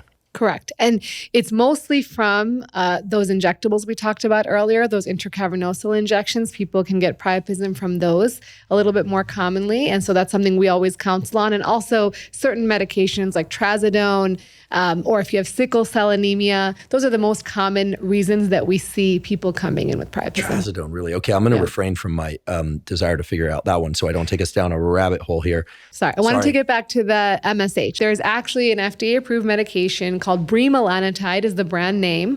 Vyleesi is bremelanotide is the generic name. Vyleesi is the brand name, which is FDA approved for women with low desire, hypoactive sexual desire disorder, premenopausal women, premenopausal because that's what they studied. But it is basically the same peptide, right? So it is a melanocortin receptor agonist, and it works on the brain pathways to increase desire. It's taken as an injectable. Again, just like you said, about an hour, 45 minutes before when you want, you take it 45 minutes before, and it works quite effectively in increasing desire. How long does it last? About 24 hours, some people maybe up to 48. Has it been, I know of men using melanocyte-stimulating hormone peptides. Mm-hmm. I also really want to caution people about obtaining gray market peptides. Sorry for this insertion here, but there are a lot of peptides available without a prescription on the internet. They are almost all contaminated with something called LPS, lipopolysaccharide, which is not something you want to be injecting a lot over time. That's actually how we induce an immune response in animals in the laboratory. And it is amazing to me how many websites are selling this stuff, and it arrives to you easily. You just buy it on the internet. It says not for human or animal use, and people are injecting it. And the LPS issue is something that I think is potentially going to shut down that whole market at some point. But if you are interested in using a peptide, you should be obtaining it by a prescription from a quality physician. Exactly. And because we have bremelanotide, we can prescribe that for men as well. So sometimes we'll do it off-label for men who are having delayed ejaculation because it will help them achieve orgasm a little bit better. And so, this is available for premenopausal women. The other medication that's available for low libido is called flibanserin, also known as Addyi is the brand name. And that also works on serotonergic. It's got kind of a mixed response, serotonin and dopaminergic areas of the brain, and essentially works as a daily medication taken before bedtime, 100 milligrams a day, that actually helps with decreasing hypoactive sexual desire disorder. Works in about 45 to 60% of patients, and you need to take it for some time. Now, both of these are brand name medications, so they are a little bit costly, and sometimes insurance doesn't cover them, but they are available, and I think very few people know about them, and I think they're really great and useful tools in the toolbox. And these are for desire. They're FDA approved for what we call hypoactive sexual desire disorder, which is essentially low libido that causes distress and bother. I don't want to take us off course about vaginal lubrication, arousal, and female orgasm, but as long as we're talking about arousal and reduced arousal that requires treatment, I have to ask this now. Anytime we talk about arousal and libido, there's no BMI, which, by the way, the body mass index is probably not the best tool either, but there's no chart. It's not like a thermometer that says you're 98.6 plus or minus 2 degrees, you're good. If it's too high, much higher than that, you have a fever. If much lower than that, you're hypothermic. So my understanding, I don't want to say naive understanding, but my understanding is that one determines whether or not their libido is normal, high, or low, largely based on some intuitive understanding of what their partner or partners desire, whether or not they can meet those desires. And if they sort of accrue enough of a sample size, they date enough people where they have sexual interactions, they figure out over time whether or not they have a low, medium, or high sex drive. And people tend to compare to how they felt in earlier years or at different times of the year or under different psychological conditions and stress conditions, that kind of thing. Right. But we really don't have a benchmark for this, right? I mean, we can't say that for instance, that if people are not desiring sex or thinking about sex with blank frequency, that they have low libido, right? It's sort of what is working or not working for you in the context of your life. Right. Is that a so reasonable way to think about it? There's no right or wrong. Basically what you're saying, there's no right or wrong amount of libido. There's many people who identify as asexual and they are happy with that. There are people who like to have sex once a month and they're happy with that. It really is a matter of distress. Are you bothered by it? So when we look at studies for female sexual dysfunction, you can, using like validated questionnaires like the FSFI, you can actually see that about 40% of people qualify for having sexual dysfunction, but really bother is only seen in about 12%. And you can be bothered because you're bothered, you can be bothered because your partner is bothered, but it's really up to you, right? Like if you feel like there's something that you want to improve on, then that's when you go see your doctor. But there's no right or wrong answer, right? This is very subjective. And a lot of times we'll see couples who have mismatched libidos. Now, does that mean one person's right and one person is wrong? No, it's just a matter of like, well, how do you, if you want to come to a point where you agree, how do we get there, and what is your end goal? Yeah, later we'll talk a little bit more about chemistry, which I find infinitely fascinating because in my life experience, I've just been struck by the fact that occasionally you have a physical interaction with someone, or sometimes it's not even physical interaction, and they are just so unbelievably arousing to you, or somewhere in between, or sometimes it just sort of ain't there, or it's just not there that much, or nobody likes to talk about this, or it's there until you sleep together and then it's not there. And this is not just put on males, this is put on females. I hope she doesn't kill me for saying this. I know somebody who is a family member who once said, sometimes you have to realize you never want to sleep with somebody again by sleeping with them.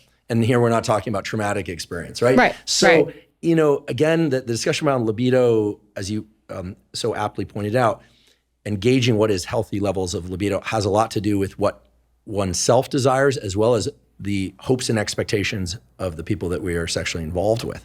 So we'll get back to that a little bit later in the context of chemistry because I find it so fascinating and it's something that isn't talked about enough. But thank you for that. Let's get back to female sexual arousal response and orgasm. So physiologically, what happens to the body is it prepares for penetration. Now that could be a penis, that could be a sex toy, that could be a digit, finger, to be more specific. So what it does is the cervix moves up and out of the way. The inner 1/3, 2/3 of the vagina lengthens and elongates to allow for penetration. And it can actually nearly double in size of the baseline vaginal length. And so it is preparing for that. So so that's part of it. In some people who have painful intercourse, it's because they haven't had adequate time for arousal. And so the penis is penetrating before they've had those adaptations to occur. And also the labia open up to allow for that penetration. So these things actually happen physiologically to allow for preparation. So while some people may be aroused and get to that point quicker, some people do need a longer period of time of what, as you described, foreplay. And not everyone is the same, but I think it's important to have that discussion with your partner. And, lubrication is one of the ways that people assess arousal, but that's not the be-all, end-all. Some people just make a lot of lubrication and some people don't. And certainly that changes with age and hormones. So certainly we know that after menopause, with a drop in estrogen and testosterone, you will see a decrease in lubrication. And sometimes if people are on medications that can alter their hormonal axis, they may also see changes in lubrication during breastfeeding. You can see changes in lubrication. And again, this is they're not aroused necessarily. This is like a physiologic problem that they're having. Can we distinguish between arousal-based lubrication, let's say sexual arousal-based lubrication? And again, folks, forgive me for being so hyper-specific in language, but there are other forms of arousal besides sexual arousal that we know from it's not a pleasant topic from reports following sexual assault that, oftentimes the victim is demonized for having been lubricated.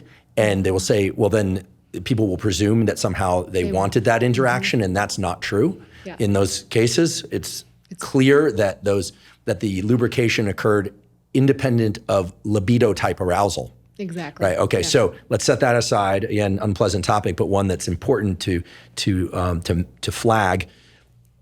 Are there forms of non-libido type arousal lubrication that allow for non-painful or even pleasureful penetration that are important to distinguish from the arousal-based lubrication. In other words, I have to imagine that women will have sex and it can be pleasureful or at least not painful, and that might relate in some way to baseline levels of lubrication. And here we've been talking about lubrication mainly in the context of arousal.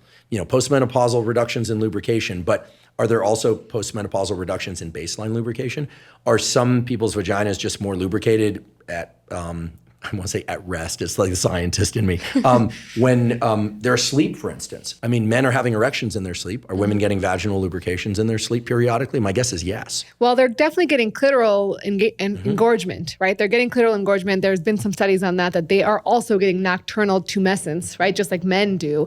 As far as lubrication, the data, at least from what I understand, is like there is a protective mechanism whereby women, when there's any sense that there may be penetration, that their body will immediately start creating lubrication. And that is protective to avoid, trauma and injury.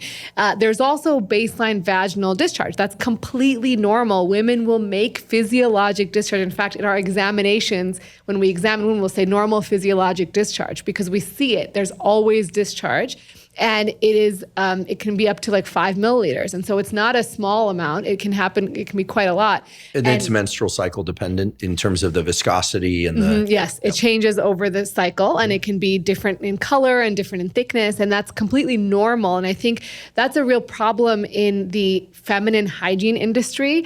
You don't need to smell a certain way or reduce that discharge. This is like completely normal, healthy. And you talked about chemistry, and I know there's like not a ton of data on this, but there's like pheromones, right? There's scents that are coming from you, which are actually attractive to a partner potentially. And in whatever physiologic, I don't know, there's not a ton of data on this, but like there is that part of it. So, there's a lot of marketing towards women that you're dirty, you should be smelling like peaches or whatever. Really? And there's a lot of marketing. Maybe this is a generational thing, but I learned early on, I think by behavioral neuroscience courses, that vaginal lubrications were part of the arousal response for both. These were always framed in the context of heterosexual relationships, but both partners, let's just say both partners, because this could be a homosexual female relationship too, right? We want to make the conversation as broad as possible. And that the odor, let's just be frank here, the odor and the taste played a role in both arousal, but also the pair bonding response that would establish future arousal. And anyone that's ever been in a relationship that, let's say, had healthy sexual relations, I like to think his experience remembering somebody's smell or thinking about somebody's smell, and that itself can be very arousing. Yes. Partners even smelling different articles of each other's clothing and that being arousing. Yeah. So, I mean, this is the stuff of real physiology. We're not making this stuff up. Right. But there is a lot of marketing towards women that they should use douching or other things to clean themselves, and it's damaging, right? It's actually, one, it can affect the vaginal microbiome, so their pH is changing, and that can affect, their risk for UTIs or bacterial vaginosis. And so they're buying these, spending their money on these things because they're being told that they're not clean, and they come to the doctor saying, "Oh, I think I have a STD," but it's like normal physiologic discharge.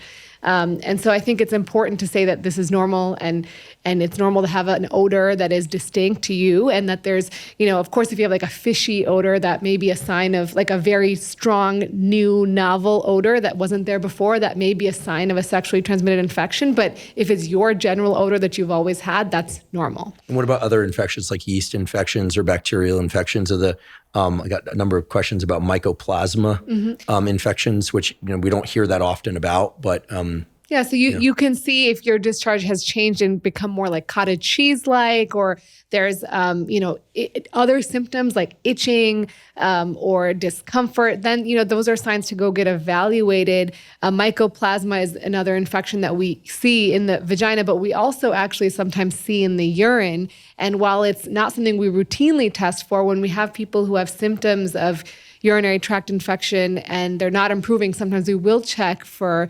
mycoplasma that could be causing symptoms in the urethra itself. We've had a couple episodes about the gut microbiome. My colleague Justin Sonnenberg at Stanford, whose laboratory is directly above from mine, is an expert in the gut microbiome. I've done a couple episodes about this, and he reminded me, and I like to remind people, that every mucosal lining of your body has a robust microbiome. So that means intranasal, intravaginal, intraurethral in males and females. There's an anal microbiome. There's a microbiome on your skin, on your eyes. And you mentioned douching and other ways of, I don't want to say quote unquote cleaning it, because that language falls in line with the idea that it's a good thing. You're telling me it's a bad thing in many cases, because it's wiping out the microbiome. What are some of the things that females can do in order to promote the health of their vaginal microbiome? So it's really, our bodies are amazing. The vagina is a self-cleaning oven. You don't have to do anything. You just wash. I love that. The vagina is a self-cleaning oven. I'm not going to repeat that too often in too many different contexts, but I'm going to remember it forever. You will. And so all you need to do is wash the hair-bearing areas, because those are the ones that create sweat and should be cleaned. But other than that, let soapy water run down. You don't need to do anything. Your body will take care of it itself. When I was 5 years old, I pulled my parents in the bathroom and I said, they still talk about this. I said, I want to know everything about sex. I want to know everything. And they were like, oh my God, what are we dealing with? And I'll never forget, my dad just looked at me. He's Argentine. And he said, just remember, kids are the one thing in life you can't give back. That's all good. He said. That was it. That's it. That was it. Oh gosh. Well, I will tell you, my discussions with my sons are, my older son has been much more graphic than that. I tell him. Amazing. Well, I went out into the world and anyway. You figured it out. Okay. Let's spend a few minutes or more talking about female orgasm. One of the more cryptic topics on the internet, not because it isn't discussed, but because I think that the nuance of it isn't discussed often enough or in full depth. So let's take the time we need to parse this. I think that the simplest way to parse it is going to be from the anatomical standpoint. Clitoral orgasm versus so-called G-spot or penetration-based orgasm. But of course, penetration-based orgasm is also a bit of a misnomer, because there can be clitoral stimulation by pelvic pressure or by digit. We're talking about fingers as digits because we're both in the medical/science profession, but we're talking about fingers here, or something else, right? Mm-hmm. Vibrator, toy, whatever. Toe it depends on how flexible you are. I don't know. But the point being that I think the simplest way to go about this is going to be to talk about the distinction between clitoral orgasm and G-spot orgasm, however those are achieved. And to also talk about this idea of graded versus absolute. Okay, so this has actual parallels to neuroscience, where we talk about communication between neurons being graded, meaning it's kind of, one level, then a higher level, then a lower level, or all or none, right? How shall I say this? It is clear in my life experience and observation that there are multiple kinds of female orgasm. Those that are graded and in some cases cumulative, they sort of build towards a larger and larger orgasm. And then there are what some people have described as cliff type orgasms, where there's a refractory period. Mm-hmm. I think that's a fair way to frame this. And clearly there are different responses to the orgasm response. Some people get sleepy, some people get energized, some people, it heightens their desire for more. Some people, they need a period of time in which they become hypersensitive to touch. Mm-hmm. So lots of different things going on there, psychologically, physiologically. Tell us all of it. So in terms of orgasm, right, I think it's important to distinguish that there is orgasm and then there's different areas that you stimulate to achieve orgasm.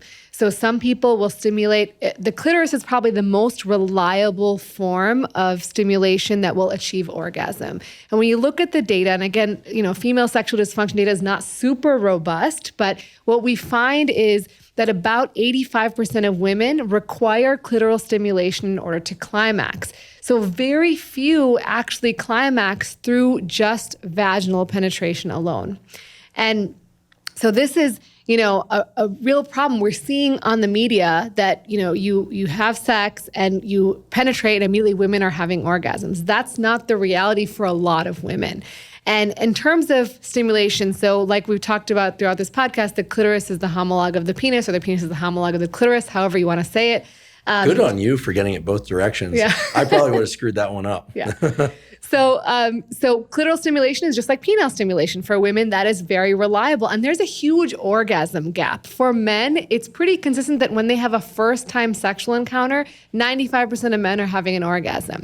When you look at first-time sexual encounters for women in heterosexual relationships, it's about 45 to 50% are having an orgasm. And when you look at homosexual relationships of women, it's again 90%. So there's clearly some lacking in 90% of female homosexual interactions that are first-time interactions, 90% are having orgasm. Correct. Presumably Correct. because they understand the anatomy of other Correct. by way of understanding the anatomy of self. So there's a huge and gap. Physiology and psychology of that too. Right? Too.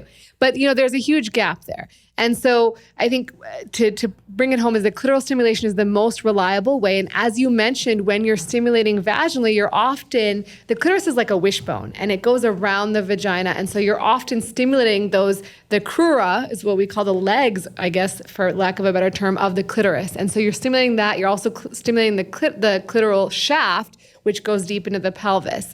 The G-spot is an area, is an erogenous zone where it's kind of in the anterior wall of the vagina, about 2 to 3 centimeters in. That's the location of these periurethral glands called the Skene's glands. And they are analogous or homologous to the male prostate. So just like some men have prostate play and enjoy pleasure from prostate stimulation, some women enjoy G-spot stimulation. Now, that's not universal, right? Not all men enjoy prostate play and not all women are going to be aroused by G-spot stimulation. And so I think there's a huge variety of ways you can stimulate anyone. It can be man or woman. Some people will have orgasms through just nipple stimulation alone. Some will just hear something or see something and be able to achieve an orgasm. And it's so varied from person to person. And I think that the big take home from this for people listening is like you have to talk to your partner. And this is the hardest thing. We never learned how to talk about sex. Like, what do you like? What do you not like? And don't take it personally, right? Like, I think a lot of times people feel like you have to orgasm to have pleasure, which may not be the case for everybody. And if it is, how do you prioritize that for your relationship? So I don't know if I got off track there, but that's kind of, I think, the take homes for this. And also the vaginal penetration, it's actually usually from cervical stimulation, not necessarily vaginal, because the large density of innervation of the vagina is in the first outer third of the vagina. The deeper 2/3 of the vagina has much less innervation. And yet there is such a thing as cervical orgasm. Mm-hmm. So, and the cervix being further up the vaginal canal, is cervical orgasm specifically the stimulation and the foci of an orgasm that starts in the back of the vagina? Is that? Yeah, so it's from stimulation of the cervix through whatever means, right? And that can be pleasurable and lead to orgasm. And again, orgasm, is defined differently, right? But the one thing we know is that there are pelvic floor contractions which are measurable. So you can kind of tell that your partner is having an orgasm if you have a female partner, because you can actually feel those contractions, right? Whether it's on your digit or your organ or a sex toy. Okay, super nerdy question here.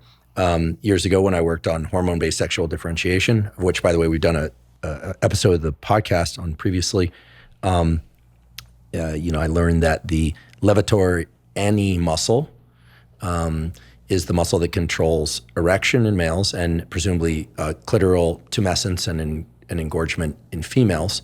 Is there an equivalent muscle responsible for the orgasm response, or is the contraction of the pelvic floor part of a more general theme of muscular contraction and a bunch of different nerve roots contracting? The reason I ask this is that eventually in this conversation, we're going to migrate up toward the brain. But because this is a science and health podcast, when we talk about orgasm, of course, many people recognize that as their experience of it and their recognition of it in other people and descriptions, et cetera.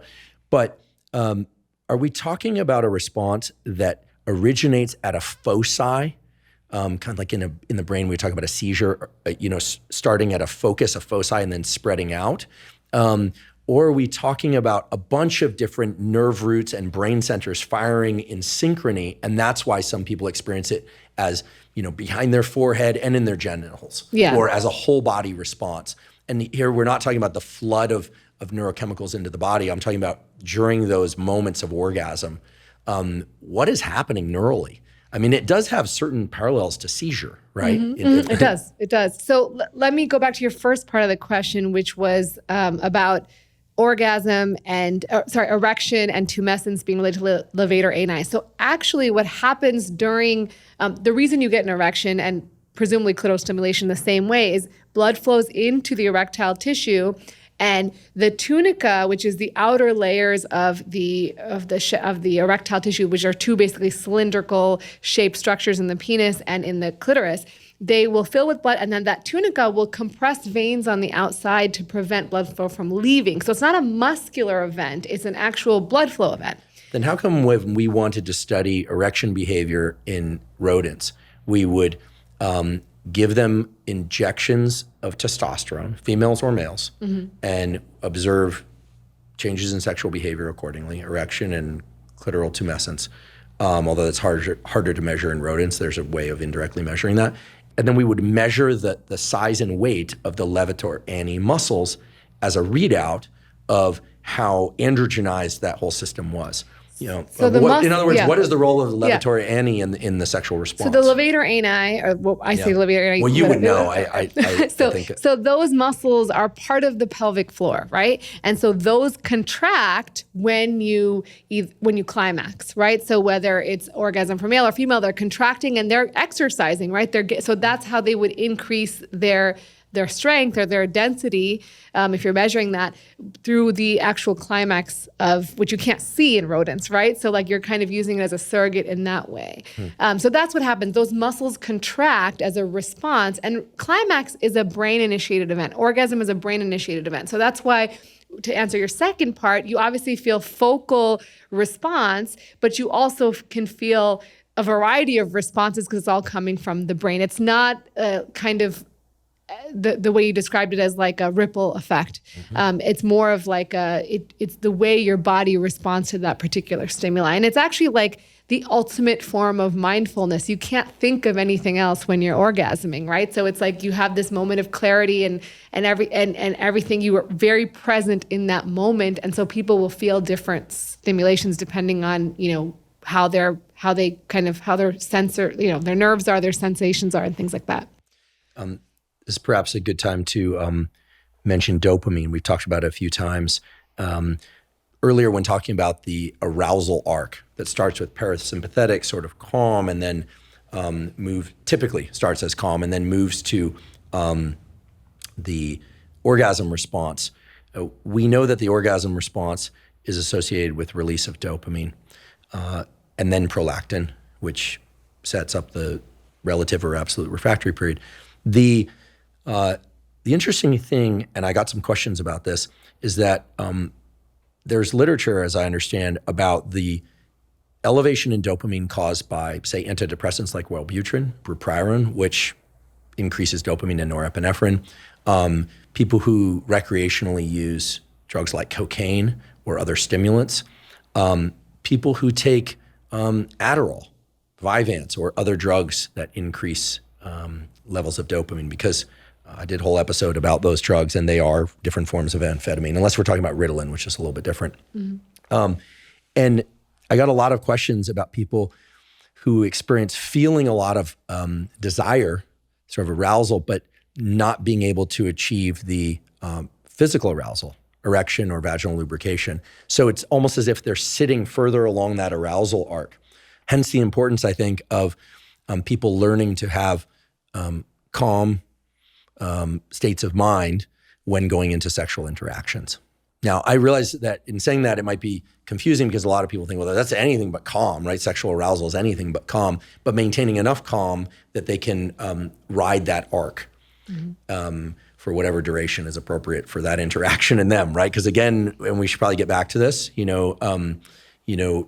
some people will have sex for long periods of time, some for shorter periods of time, and here people don't really know what other people are doing, except by way of pornography and self-report and discussion.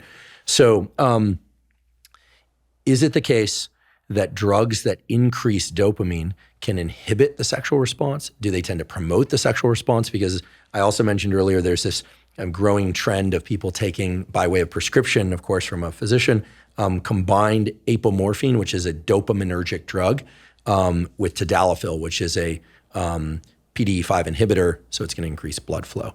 And I'm hearing about men and women, but mainly men doing this. So ramping up their dopamine, ramping up their blood flow to their genitals in order to have presumably more arousal in sex. Does that make sense as a mechanism? Yes. So in terms of apomorphine, that has been studied, and it's mostly been approved outside of the United States. So we don't use it very often here in the United States because it hasn't been FDA approved.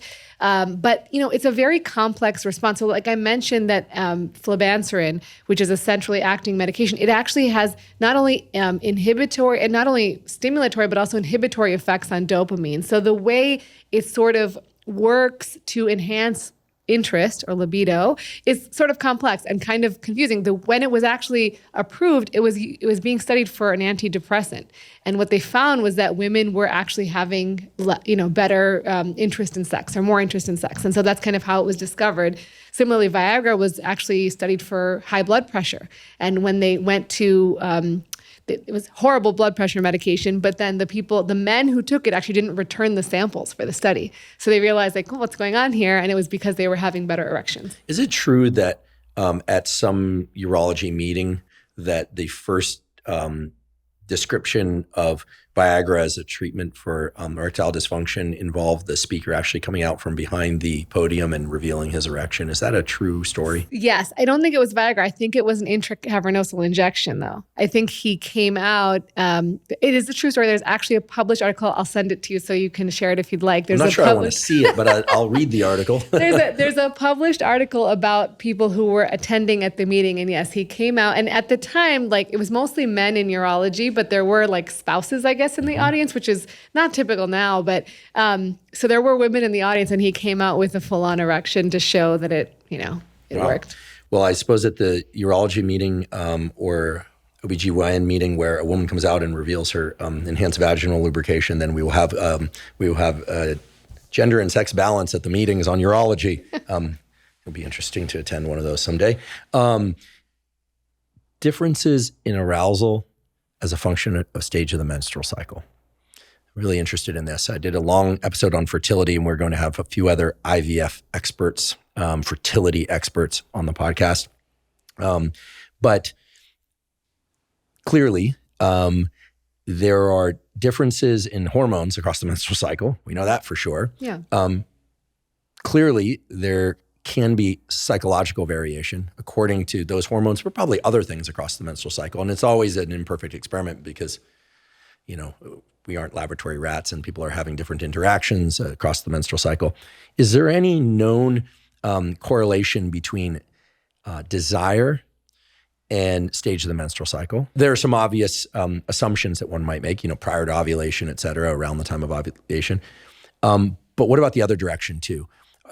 Is there a category of women that are very interested in sex at certain stages of their menstrual cycle and then not at all interested in sex at other stages of the menstrual cycle? The data that I've heard, and maybe a gynecologist could speak more on this because they study those variations a little better, but there is data to suggest that libido does increase prior to ovulation and during ovulation. I think it's a couple days prior because that's the optimal time for fertility. So yes, there is data to suggest that. In terms of completely lack of interest, I don't believe there's data, but I'm not sure. Is there evidence that females who perhaps have not experienced so-called G-spot orgasm or cervical orgasm can learn to do that? And I always find it interesting that whenever there's a discussion about different forms of female orgasm, people are careful to point out that many women don't have penetration-based orgasm, and then they separate out clitoral stimulation as a more common route to orgasm. But of course, there can be clitoral stimulation with penetration. Absolutely. Right? And depending on the physical arrangement, there can be clitoral stimulation purely by way of penetration through pelvic contact, fingers, et cetera.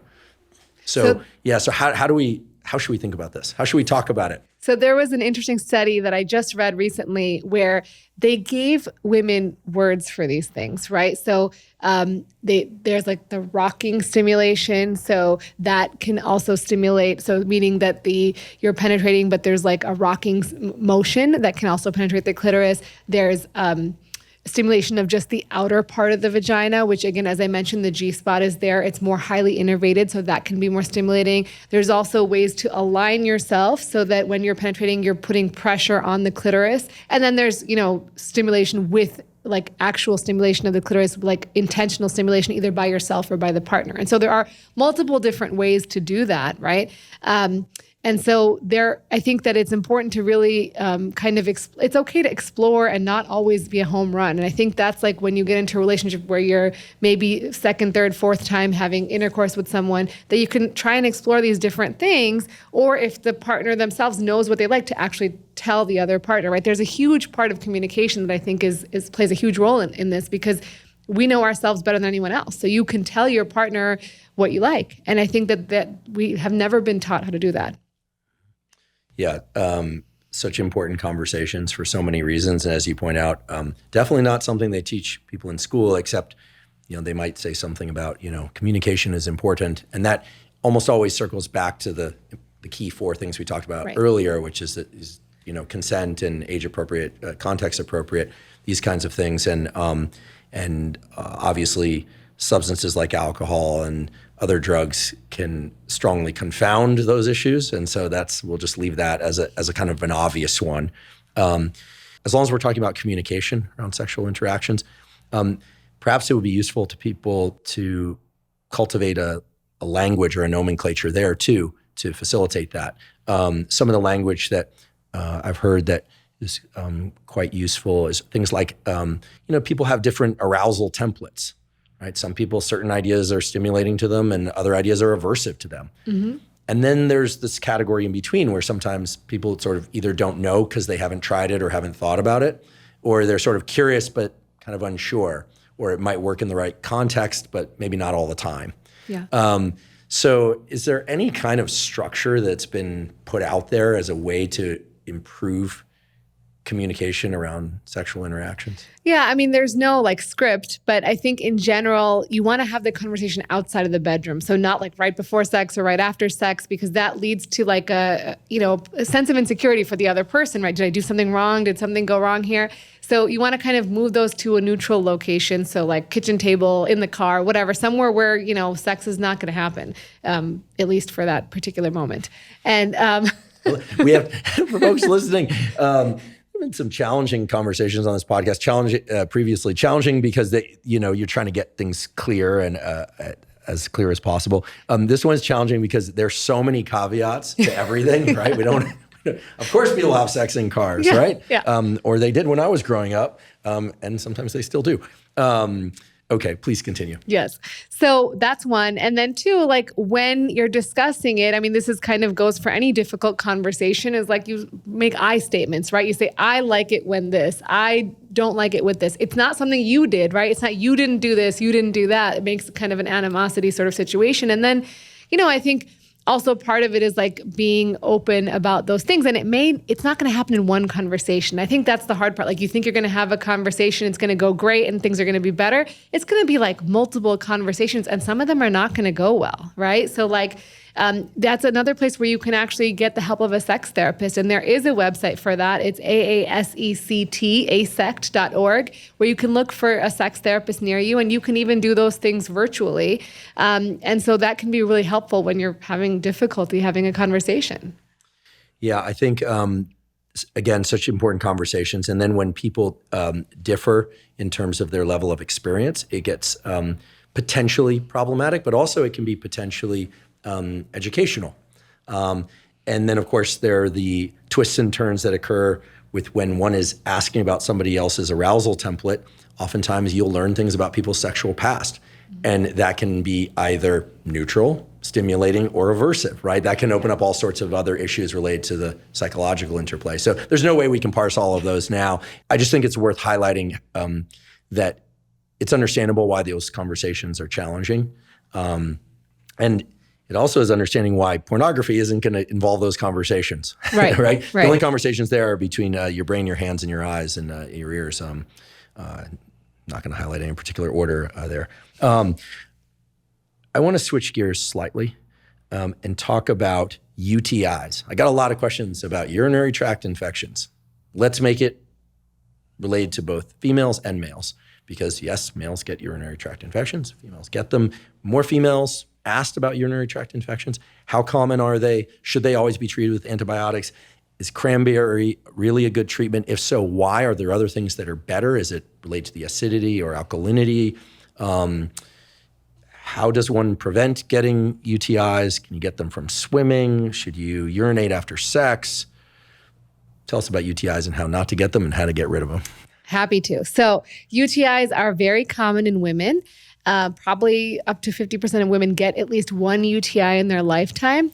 And up to a third of them get recurrent UTIs. And what that means is they have 2 or more in 6 months or 3 or more in a year. Now, this is common, and so we'll see a lot of it, and it's not as, until you're having recurrent UTIs, say you just have one a year or you have one every few years, it's not a huge issue.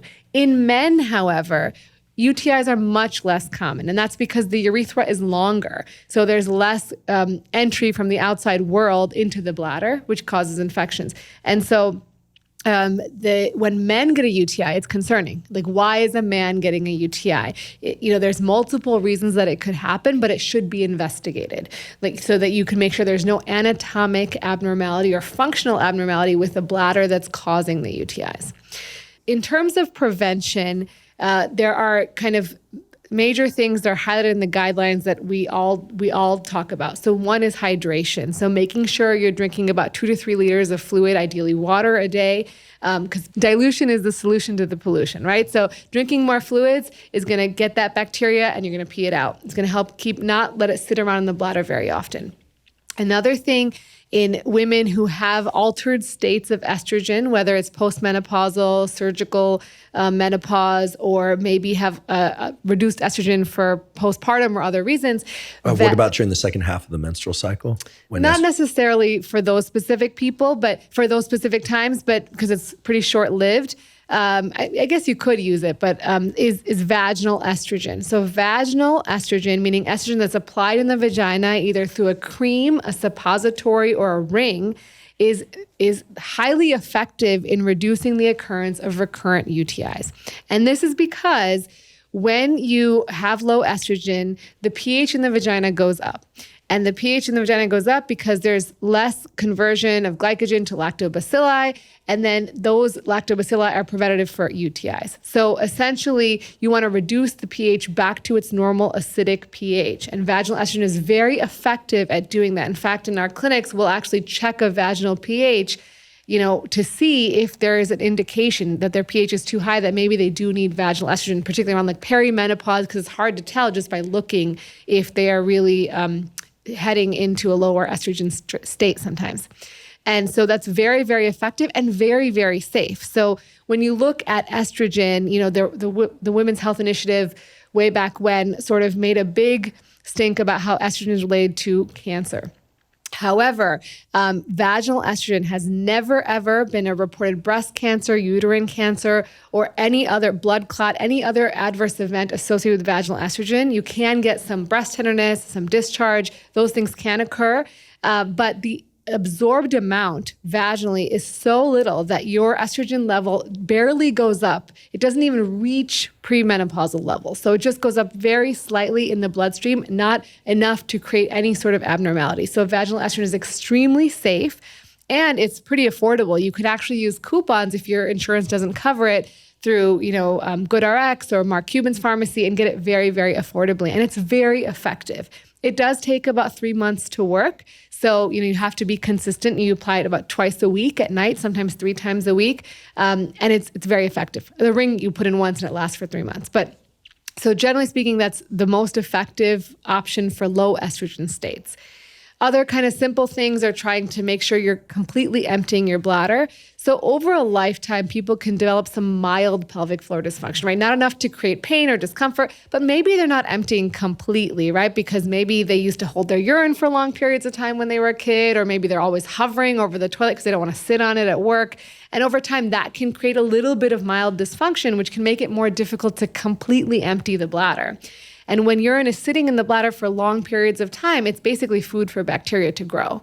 And so bacteria grows, and then you get recurrent UTIs. So making sure you completely empty by sitting, relaxing on the toilet, sometimes leaning forward, and then maybe going a second time. So standing up, sitting back down, going again. And even for men, sometimes trying to sit and see if you completely empty, because sometimes standing, you're not able to empty completely. Whoa. A lot of men are going to, because there are these, it was fun to research for this episode because there are entire discussions on Reddit about like what percentage of males sit while urinating. I mean, my understanding, based on having visited many male bathrooms in my lifetime and just being in the world, that I assumed that men stood up in order to urinate, but there are a decent percentage of men that sit down to urinate. There are, and in fact, it's variable by country, and probably the reason it's become more interesting lately is the media. By country? So a certain country was recently surveyed, I think it was Germany, but essentially this recent, picked up by the media, that Germans sit more often to pee. And so, then people were like, oh, is this better for me to sit to pee or stand to pee? And there's this whole big discussion on the media. But the reason being is when you're sitting, your pelvic floor is most relaxed. And so if you're having any issues emptying your bladder, you're going to pee better. Also, if you have an enlarged prostate, which I'm sure we're going to talk about prostate enlargement, that can sometimes allow you to develop a little bit more intra-abdominal pressure because you're sitting and you can lean forward to overcome sort of a blockage. And so there are some indications where sitting is better, but if you're peeing fine and you're standing, that's fine too. I don't think you have to. I think it's just something that, in other countries, they do more, and here we don't. And I don't think it's right or wrong. It just depends on your individual circumstance.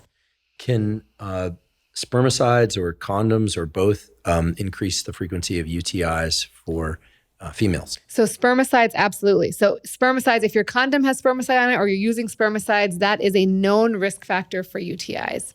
Other things I want to touch on, you did ask about cranberry. So cranberry is actually in the American Urological Association guidelines for prevention of recurrent UTIs in women. Now, how does cranberry work, right? Do I just drink juice? It's actually a specific active ingredient in the cranberry, which is called proanthocyanidins, or PACs. And they've actually looked at the amount of PACs you need and what formulation. So you need 36 milligrams of PACs in a soluble form.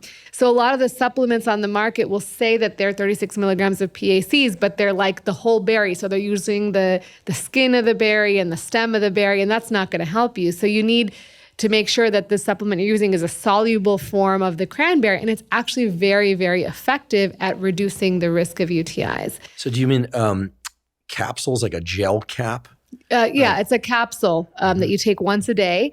And there is some, although not as much data, that if you're having them around sex, which some women do always have post-coital UTIs, that you can take 2 on the day of sex and 2 on the day after, and that may be helpful. But there's not a lot of data there, but certainly an option that you can try that's pretty low risk. So that's kind of the guidelines. Now, there's a ton of other things that you can do to help prevent that are kind of available and have some data behind them. So D-Mannose is one of them, where you take, about 2 grams a day of D-Mannose and you drink it, and that actually helps reduce UTI risk. It's been studied in a small randomized controlled trial to be effective. And so those are kind of the bigger ones. There's other things that people use like probiotics, but there's a lot of heterogeneity, as you know, in probiotics and what to take, and are they really effective vaginally in the flora there.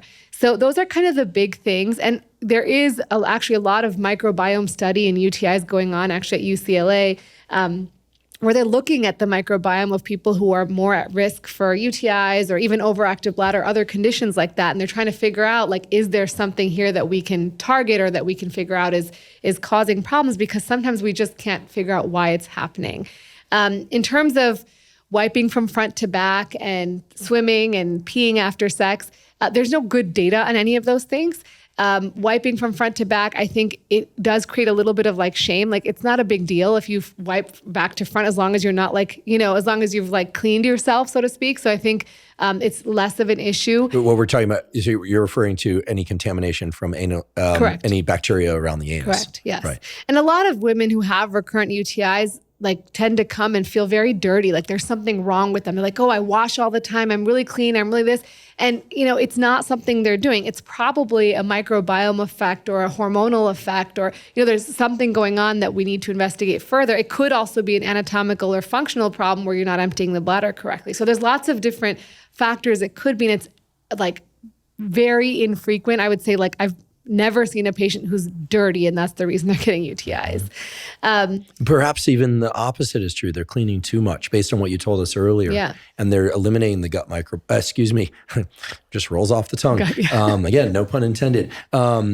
Perhaps they are abolishing the local microbiome on the skin. Too much cleaning eliminates the microbiome on the skin. Not that we don't want to wash, but when Sonnenberg was a guest on this podcast, he said actually kids can develop a very healthy gut microbiome and general microbiome, oftentimes by, sorry parents, not washing their hands before eating. If they've been playing with soil outside or dirt, a little bit of that is actually healthy. Pets actually offer microbiome support. This is so weird. I know it sounds kind of dirty, I've heard this, but we have to imagine how we evolved as a species was not with antibacterial soaps and alcohol swabs everywhere. And obviously we don't want infections, but over cleaning can disrupt the microbiome, which presumably can lead to UTIs. So perhaps someone who's cleaning excessively is more at risk than somebody who's cleaning a little less. Absolutely. And actually the cleaning can irritate the dermis, right? So you can actually get contact dermatitis type symptoms from over cleaning. And so that's one of the, things we're like, I definitely have a UTI. I definitely have one. Well, no, you don't, but there's a host of other things that it could be. One of them could be that. Another very common one that we already touched on is pelvic floor dysfunction. So very often pelvic floor dysfunction, just like you had pain with urination, women can also develop pain with urination that doesn't go away. And it can start where they had a UTI that triggered the pelvic floor, and then the pelvic floor just didn't relax, right? The pain just triggered the pelvic floor to tense up, and it didn't relax because, again, we're not taught how to relax our pelvic floor. And then they've developed pelvic floor dysfunction, like why is the UTI not going away, or why does it keep coming back?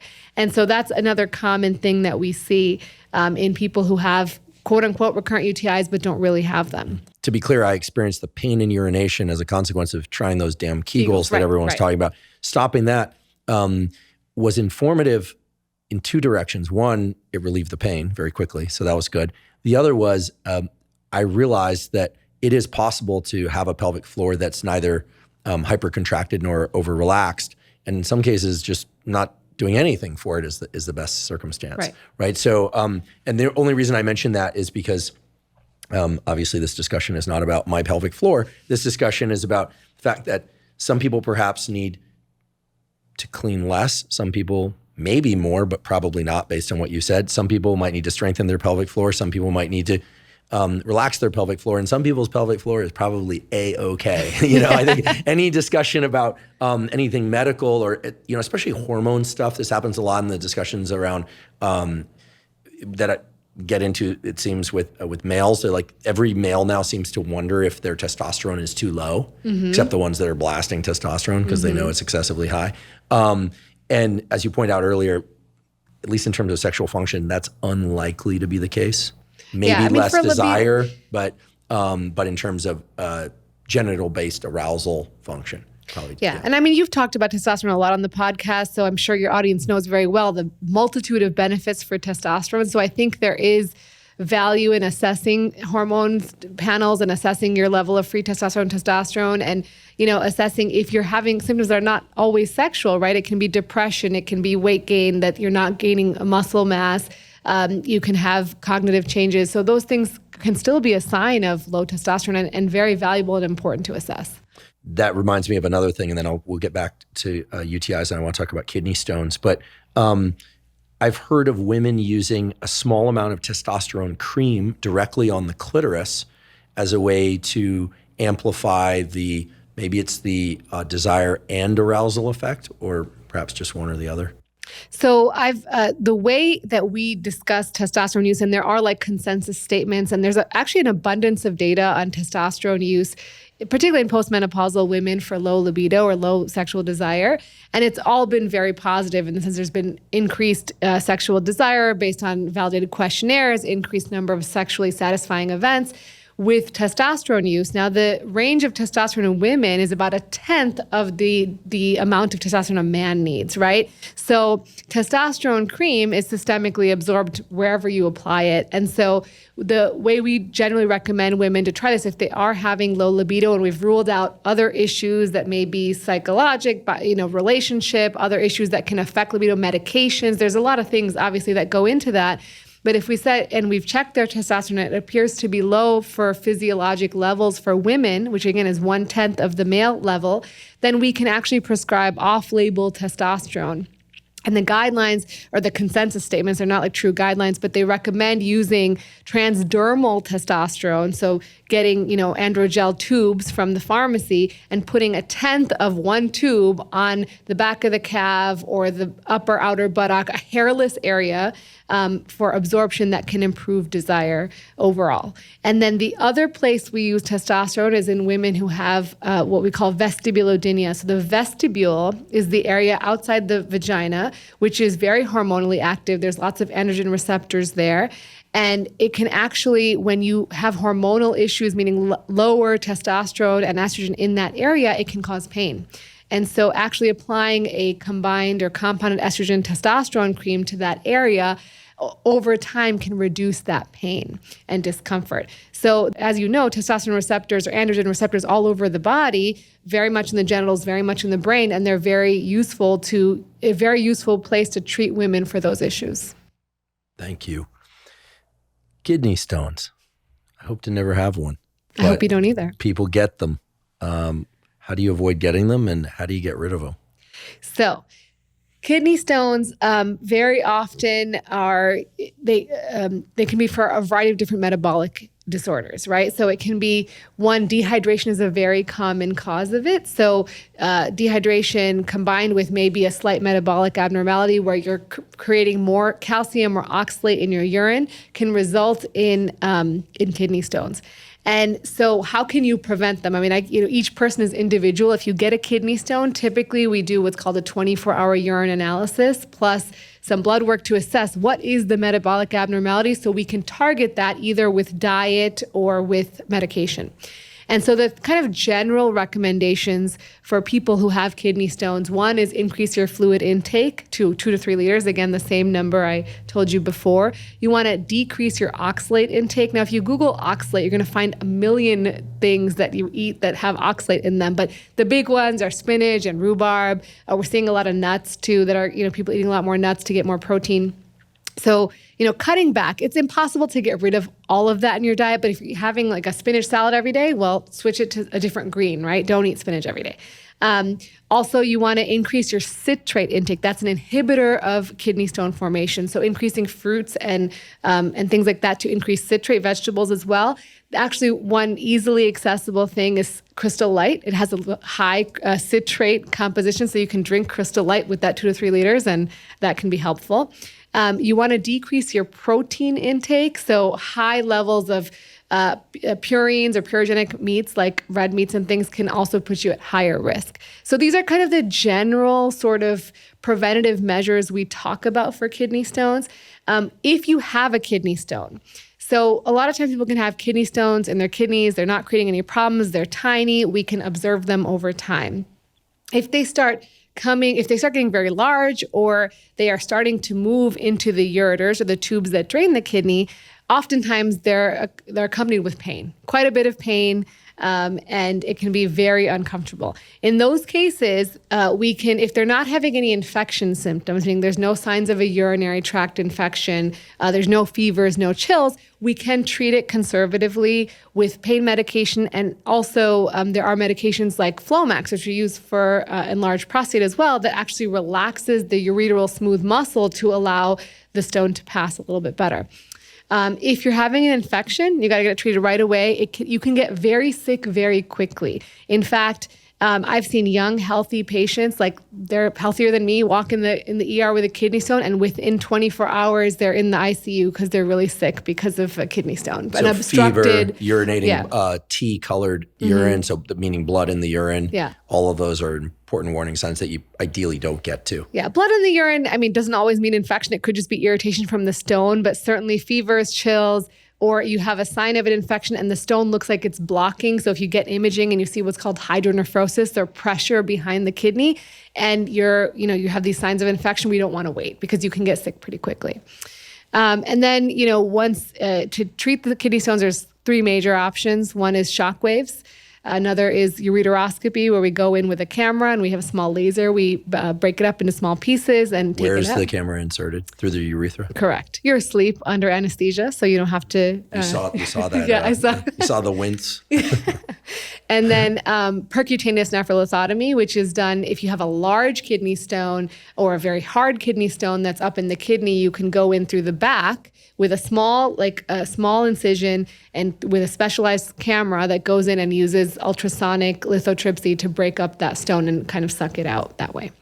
These are extremely helpful bits of information, or not even bits. This is an enormous amount of useful information.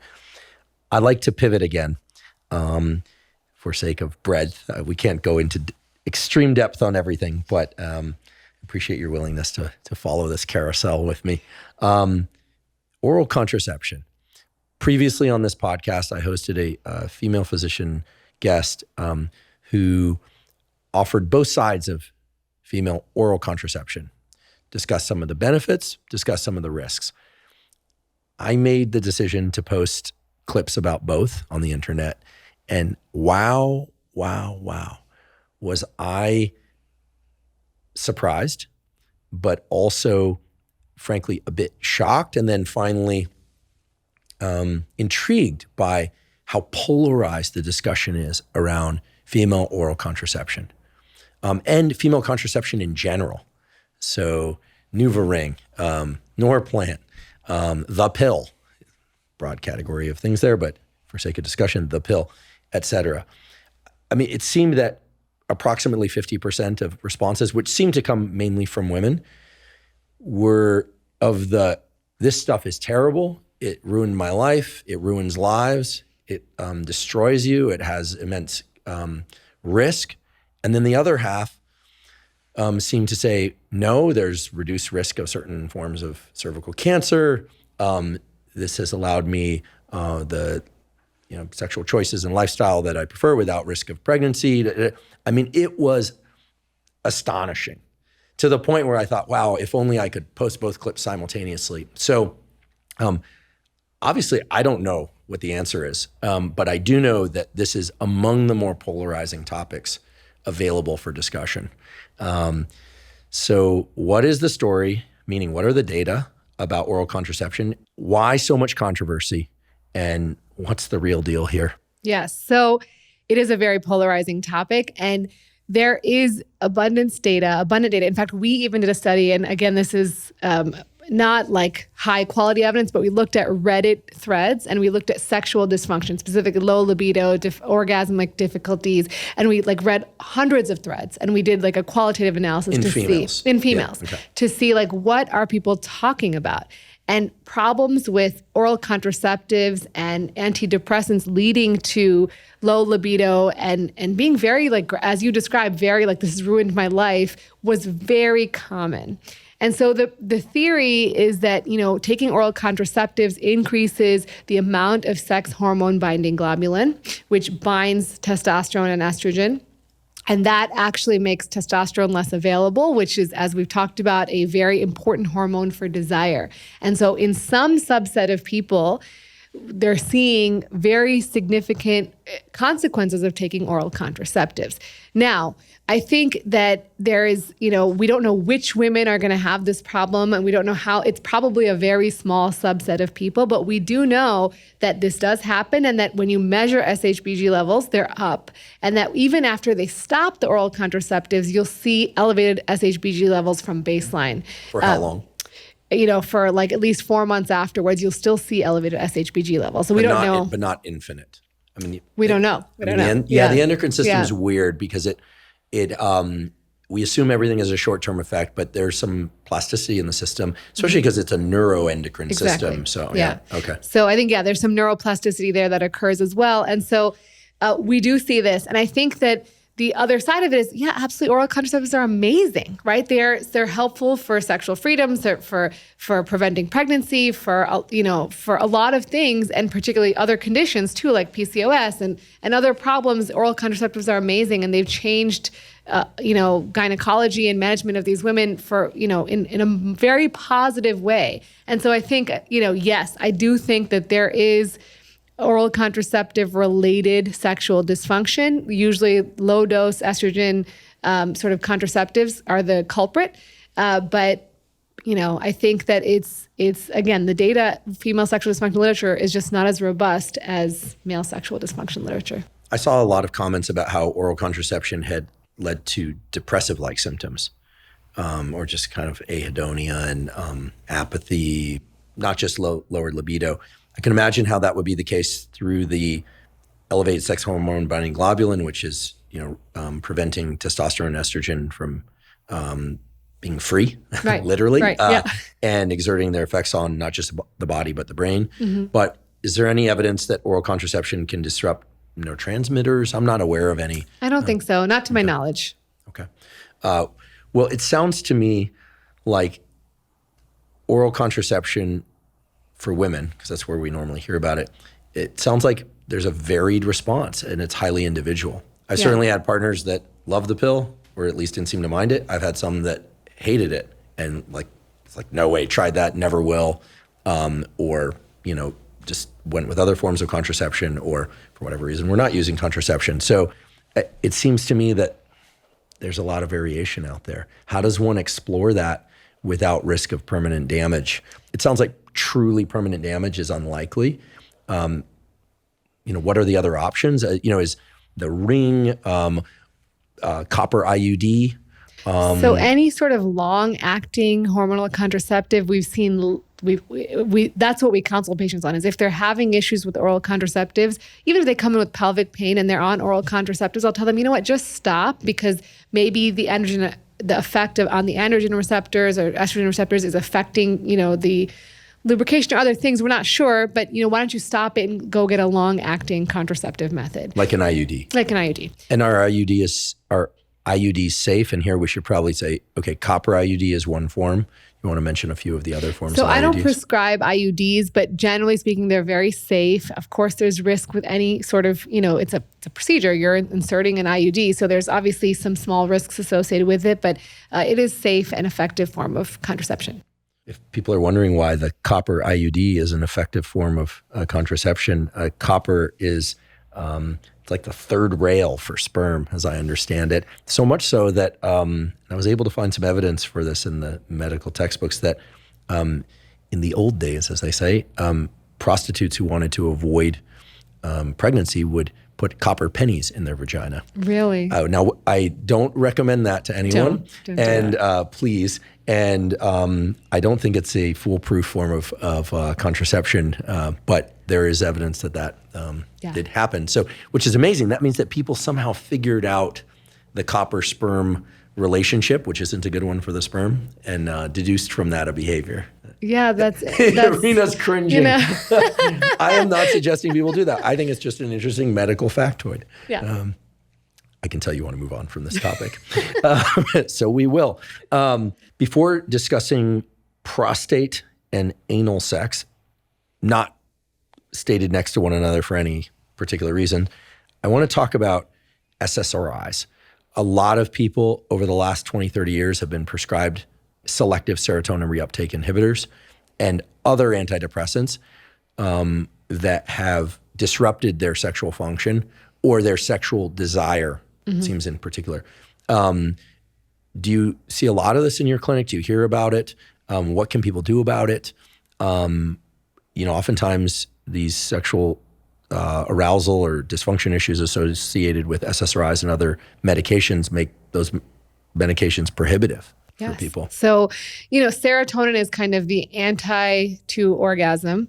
And so, in fact, we will use SSRIs off-label for people who are having premature ejaculation. So it delays ejaculation. And then there's also other sexual dysfunctions we see with it. And it does happen, absolutely. It's dose dependent. So in some cases, when someone comes in with SSRI-related dysfunction, if they're doing well, you can either try to reduce the dose or switch them to another antidepressant, for example, Wellbutrin, that does not have such severe effects on sexual function.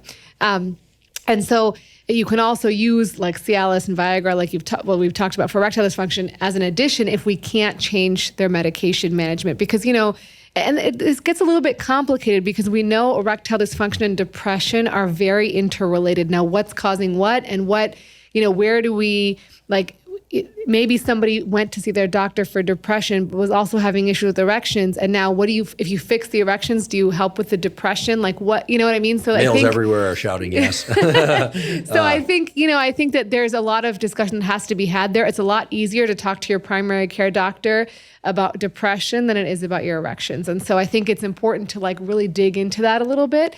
But yes, it is definitely a known thing. We use it to our advantage when needed. And it can be helpful to switch medications or reduce the dose. You mentioned earlier that trazodone can cause sustained erection. And is trazodone in the category of touching the serotonin transmission system? I don't remember the mechanism, but interestingly, trazodone is also used for off-label, like as a third or fourth line for premature ejaculation as well. So I don't remember the mechanism offhand. Let's talk about prostate and prostate health. Earlier, I queued up that there's a growing trend toward, I would say, more progressive male physicians or physicians who treat males, excuse me. Thanks for that. Prescribing low dose, 2.5 to 5 milligram Cialis, which is tadalafil, which may assist with erections, but the rationale for this low dose, daily low dose, is not centered around erections per se. It's really about prostate health, improving blood flow to the prostate, reducing prostatitis, maybe even reducing the probability of prostate cancer. What other sorts of things are you encouraging men to think about when thinking about their prostate? Yeah. So before I forget, I want to mention that low-dose tadalafil is actually a treatment for erectile dysfunction. In fact, it works quite well, particularly in men who are having a lot of psychogenic issues. One, because they don't have to remember to take a pill before sex. It's always on board. And, you're taking 5 milligrams every day and it has a 36-hour half-life. So you're kind of increasing dose. So it can actually work quite well and is a great option for erectile dysfunction. So I do want to make that caveat. In terms of prostate health, it has been shown to be effective for BPH or enlarged prostate. And this is a very common condition. In fact, if you look at autopsy studies, 80% of men at 80 have an enlarged prostate. It's very, very common. Now, does everyone get symptoms, and what's the long-term concerns of it, and what can you do about it? So typically, as the prostate enlarges, it's right around the urethra. It's a walnut-shaped gland, sits underneath the bladder around the urethra, and it can narrow the urethra or the P-tube. And so over time, you can imagine, I always give this example, if you're sucking from a straw, right? You're drinking from a straw. If you have a wide diameter straw, it's really easy to drink. If your straw gets really narrow, like say you take a coffee straw and you drink out of that, it's very difficult to drink. Very similarly, it can become very difficult to urinate if you have an enlarged prostate.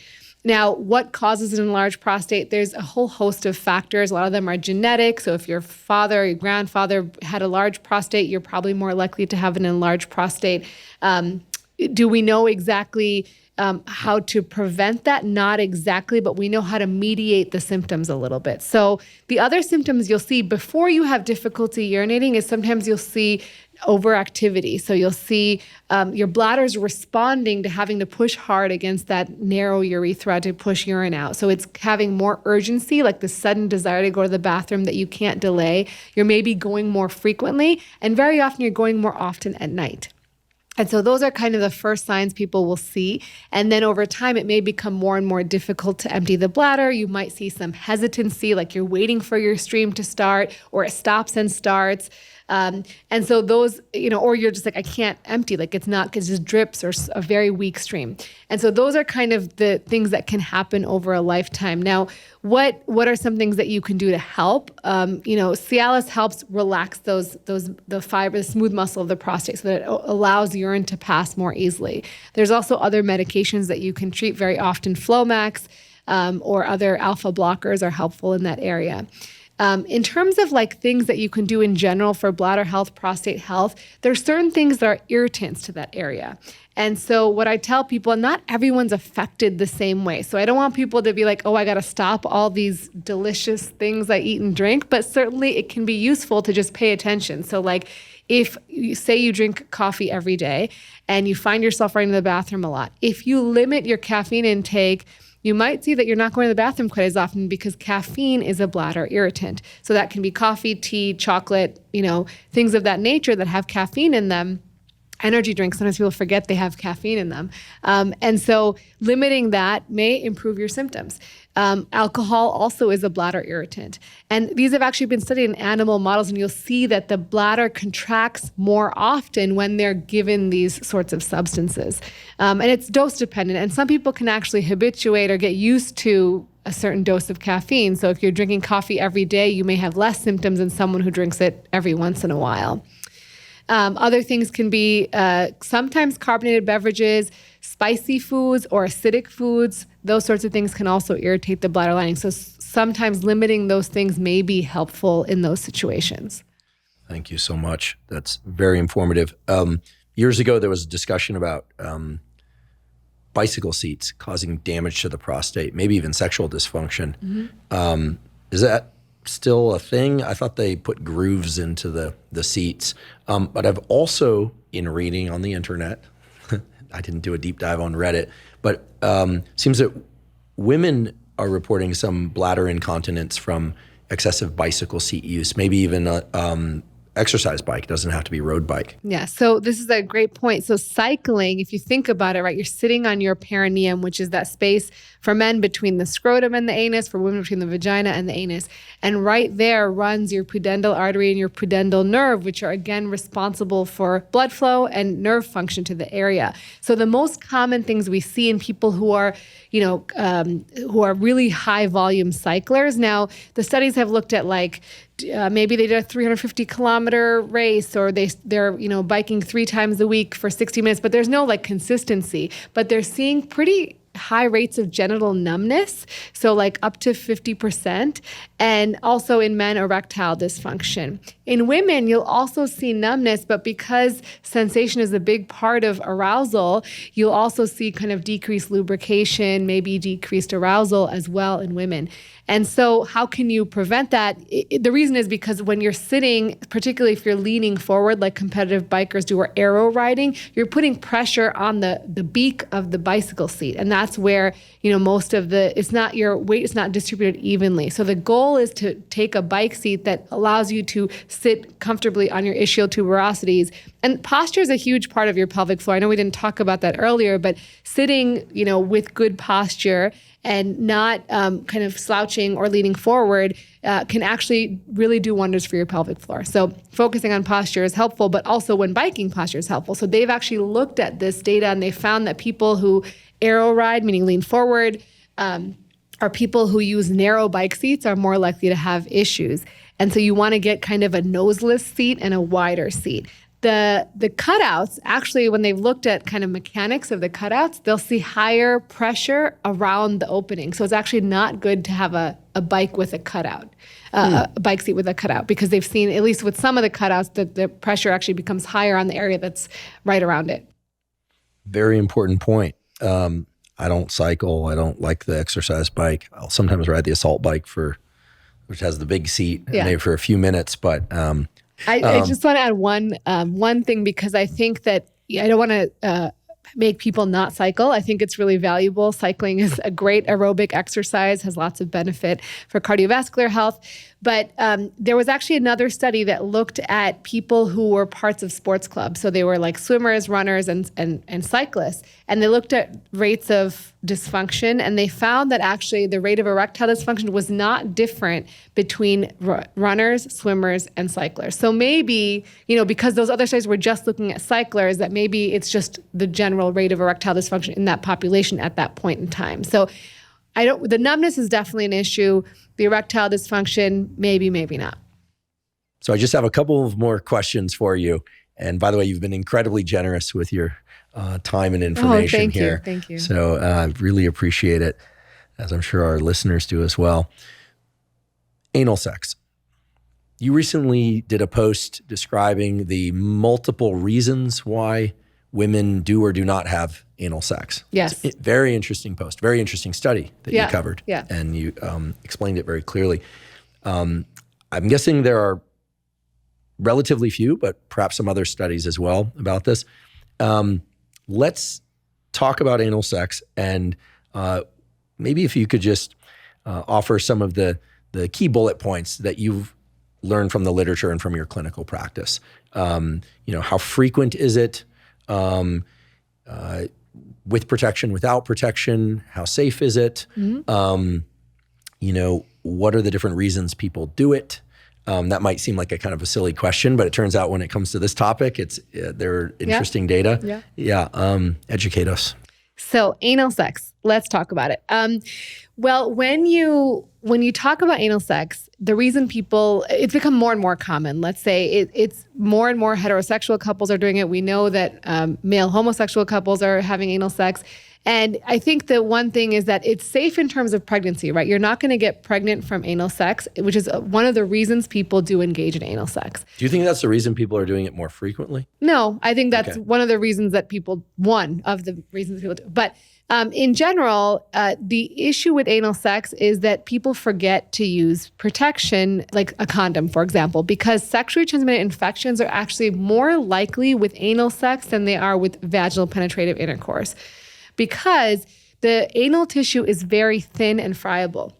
So when you penetrate the anus, particularly if you have any trauma, you can have blood loss, and that blood loss can then more easily transmit sexually transmitted infection. So it's really important to use a condom and use adequate lubrication. The anus does not make any of its endogenous lubrication. You have to use lubricant. The other interesting thing about anal sex is that the anus pH is different from the vaginal pH. So you want to use specific lubricants that are isoosmolar to anal pH. So you can actually look up anal lubricants. And we could talk about lubricants, but generally there's water-based, silicone-based, oil-based lubricants. Water-based are the most easily accessible.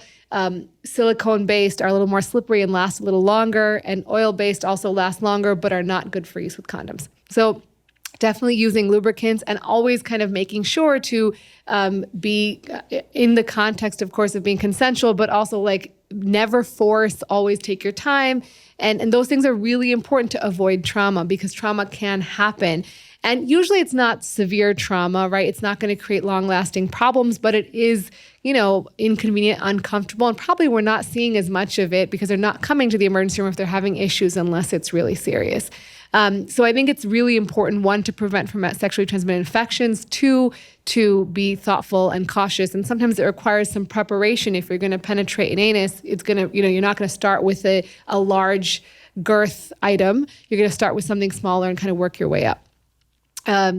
And then I think ultimately why people have anal sex. So as I mentioned earlier, the prostate is, highly innervated and can be a source of pleasure. So some people enjoy that, particularly men may enjoy anal penetration. Women as well may enjoy anal penetration because of the innervation around there, the pelvic floor. So that's certainly reasonable to do so. As far as why people engage in anal sex. So sometimes it's because, as I mentioned, they're trying to avoid vaginal penetration, either to avoid pregnancy or maybe menstruation or other reasons.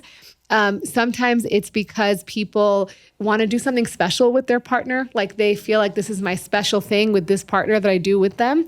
And so it may be something kind of like a gift or something like that. Sometimes it's almost like they feel like they have to. And this particular study that I looked at, there's actually not a lot of studies on why people engage in anal sex. And this particular study that I had talked about on my channel or on my Instagram was talking about why they specifically recruited drug users. And so a lot of people had used drugs prior to engaging in anal sex. And I think that that's not ideal. You always want to be kind of in the right state of mind for consent and safety purposes. And so those were kind of the common reasons. What about infection not related to sexually transmitted infection? My presumption is there is a higher risk with anal sex than there is with other vaginal intercourse, oral sex, et cetera. But is there evidence for that? Not necessarily. It's more about sexually transmitted infections more than anything else. It's rare. You can sometimes, the rare things that people have kind of commented on, like anal incontinence temporarily or things like that, very rare. Mostly it's just sexually transmitted infections because, you can have more, it's more easy to create bleeding through anal sex if you're not careful. And are people doing enemas before anal sex to prevent bacterial infection, or is that just like it's a kind of... Some people are, some people are not. I think it's, people are making sure they're evacuated fully. There's some, media articles about like what you should eat before to kind of keep your gut, healthy and avoid kind of loose stools and things like that. But generally speaking, there's lots of things you can look up to make it safe and healthy. Again, I'm sure some people are listening to this and maybe they've turned it off already, but, and I think we can expect a varied response to this discussion, but it's happening out there. It's happening. Apparently with an increasing frequency. Yes. Oh. And I don't know if that's because of the increasing availability of pornography where it's visualized more, or if, I don't really know why, but we do know that there's more going on in heterosexual couples than prior.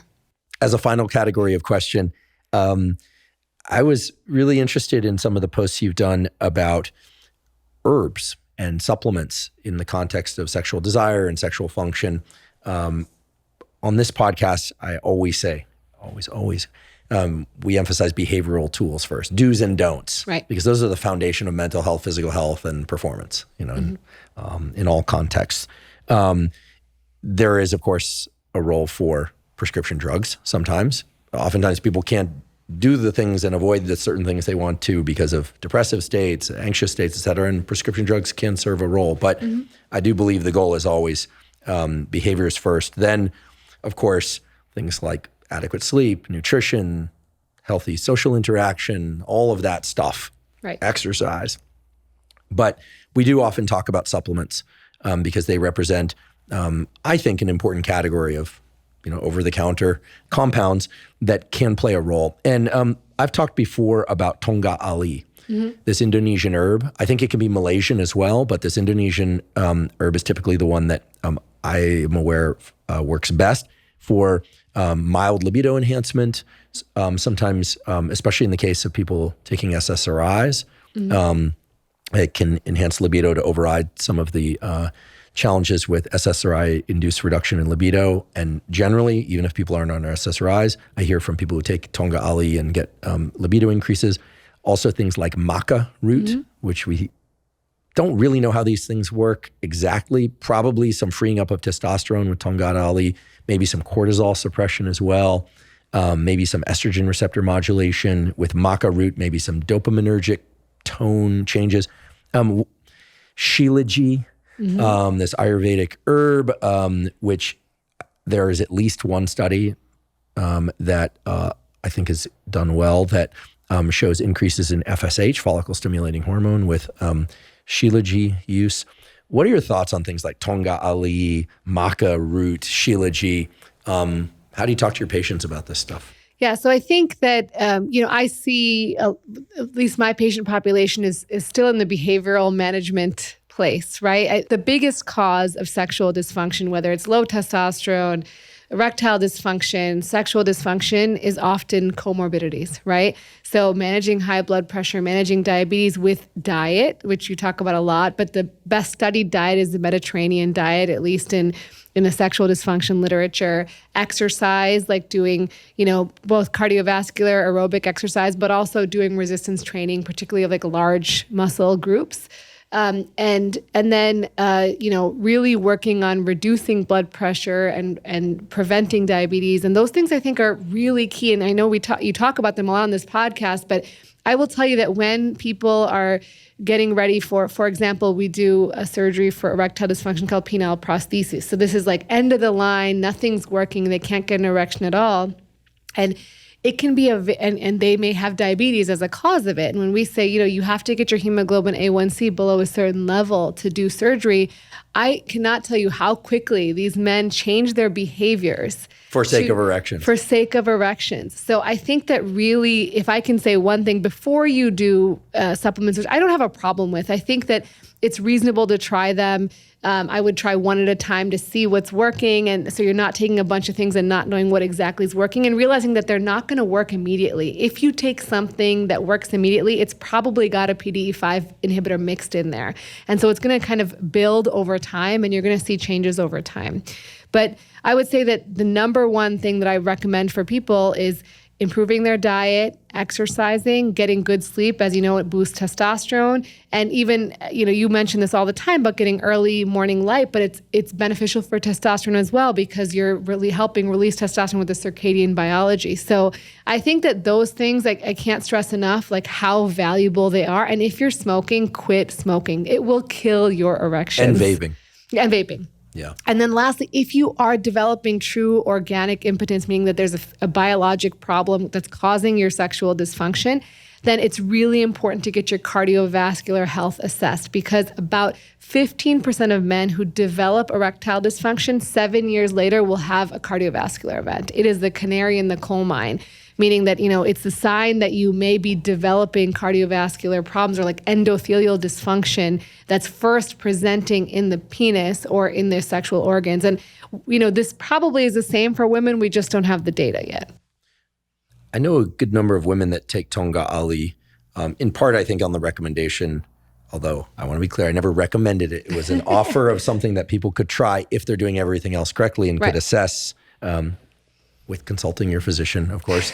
And they too, some of them have reported improvements in libido and desire as well. That makes sense, yeah. And the Shilajit is less known about. The distinguishing quality versus low quality sources of Shilajit is harder. Dosing is harder. It comes as this tar typically. Maybe more science on Shilajit will come out in the next few years. We could get behind it a bit more. Right now I'm sort of on the, maybe if you are an adventurer, you might try it, but I'm not, it's not one that I normally throw to the top of the list. Yeah, I think that like L-Citrulline is pretty good. Ashwagandha for stress reduction, which also has implications for sexual function. Tonkat Ali has reasonable data.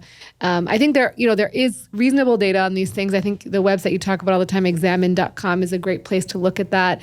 And like I said, I think it's reasonable. They're smaller studies. They're not.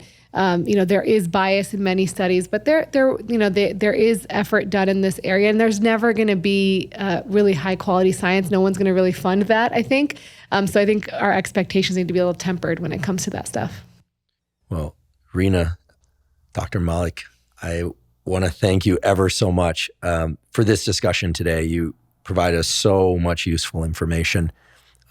And really have transcended the divide between, the mysterious thing that everyone wants to know about sex and sexual health, genitals and genital health, prostate, urethra, UTIs, all these topics that many people are just afraid to raise and to confront directly. And you've taught us so much about how to promote the health of this incredibly important system. Absolutely. I mean, one thing we know for sure, either in vivo or in a dish, we're all here because a sperm met an egg, and of course there are other reasons why people engage in sexual activity that have nothing to do with reproduction, but surely it is core to our biology and our psychology and well-being. So thank you so much, and also thank you for the work you do day in and day out, week in and week out in your clinic, We will provide links to your clinic. People are interested in working with you directly, as well as online. That's how I initially found you. And when I did, I was just absolutely delighted. I thought, finally, there's somebody who's providing the kind of information that everybody wants in a thoughtful, logical, clear, and respectful way. So on behalf of all the listeners and viewers, and on behalf of myself, I just want to say thank you for what you do. And please keep going, and please come back. Thank you so much. And honestly, the work you do is phenomenal. It's an honor to be here. Thank you so much. Thank you for joining me for today's discussion with Dr. Rena Malik, all about urology, pelvic floor, and sexual health.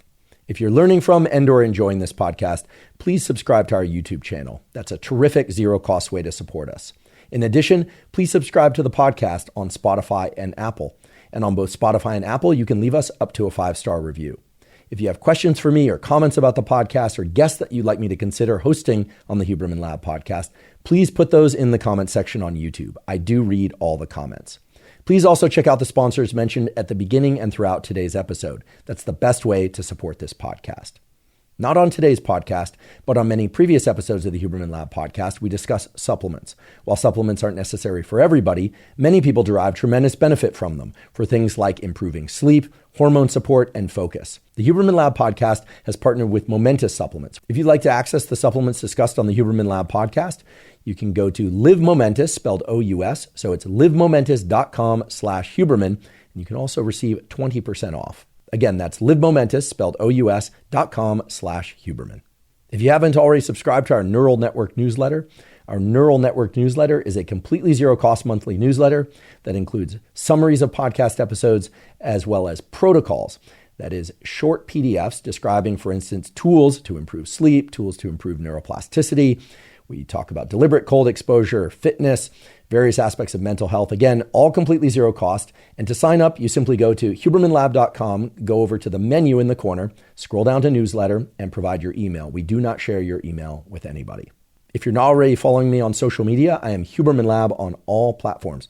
So that's Instagram, Twitter, Threads, LinkedIn, and Facebook. And at all of those places, I talk about science and science-related tools, some of which overlaps with the content of the Huberman Lab podcast, but much of which is distinct from the content of the Huberman Lab podcast. Again, it's Huberman Lab on all social media platforms.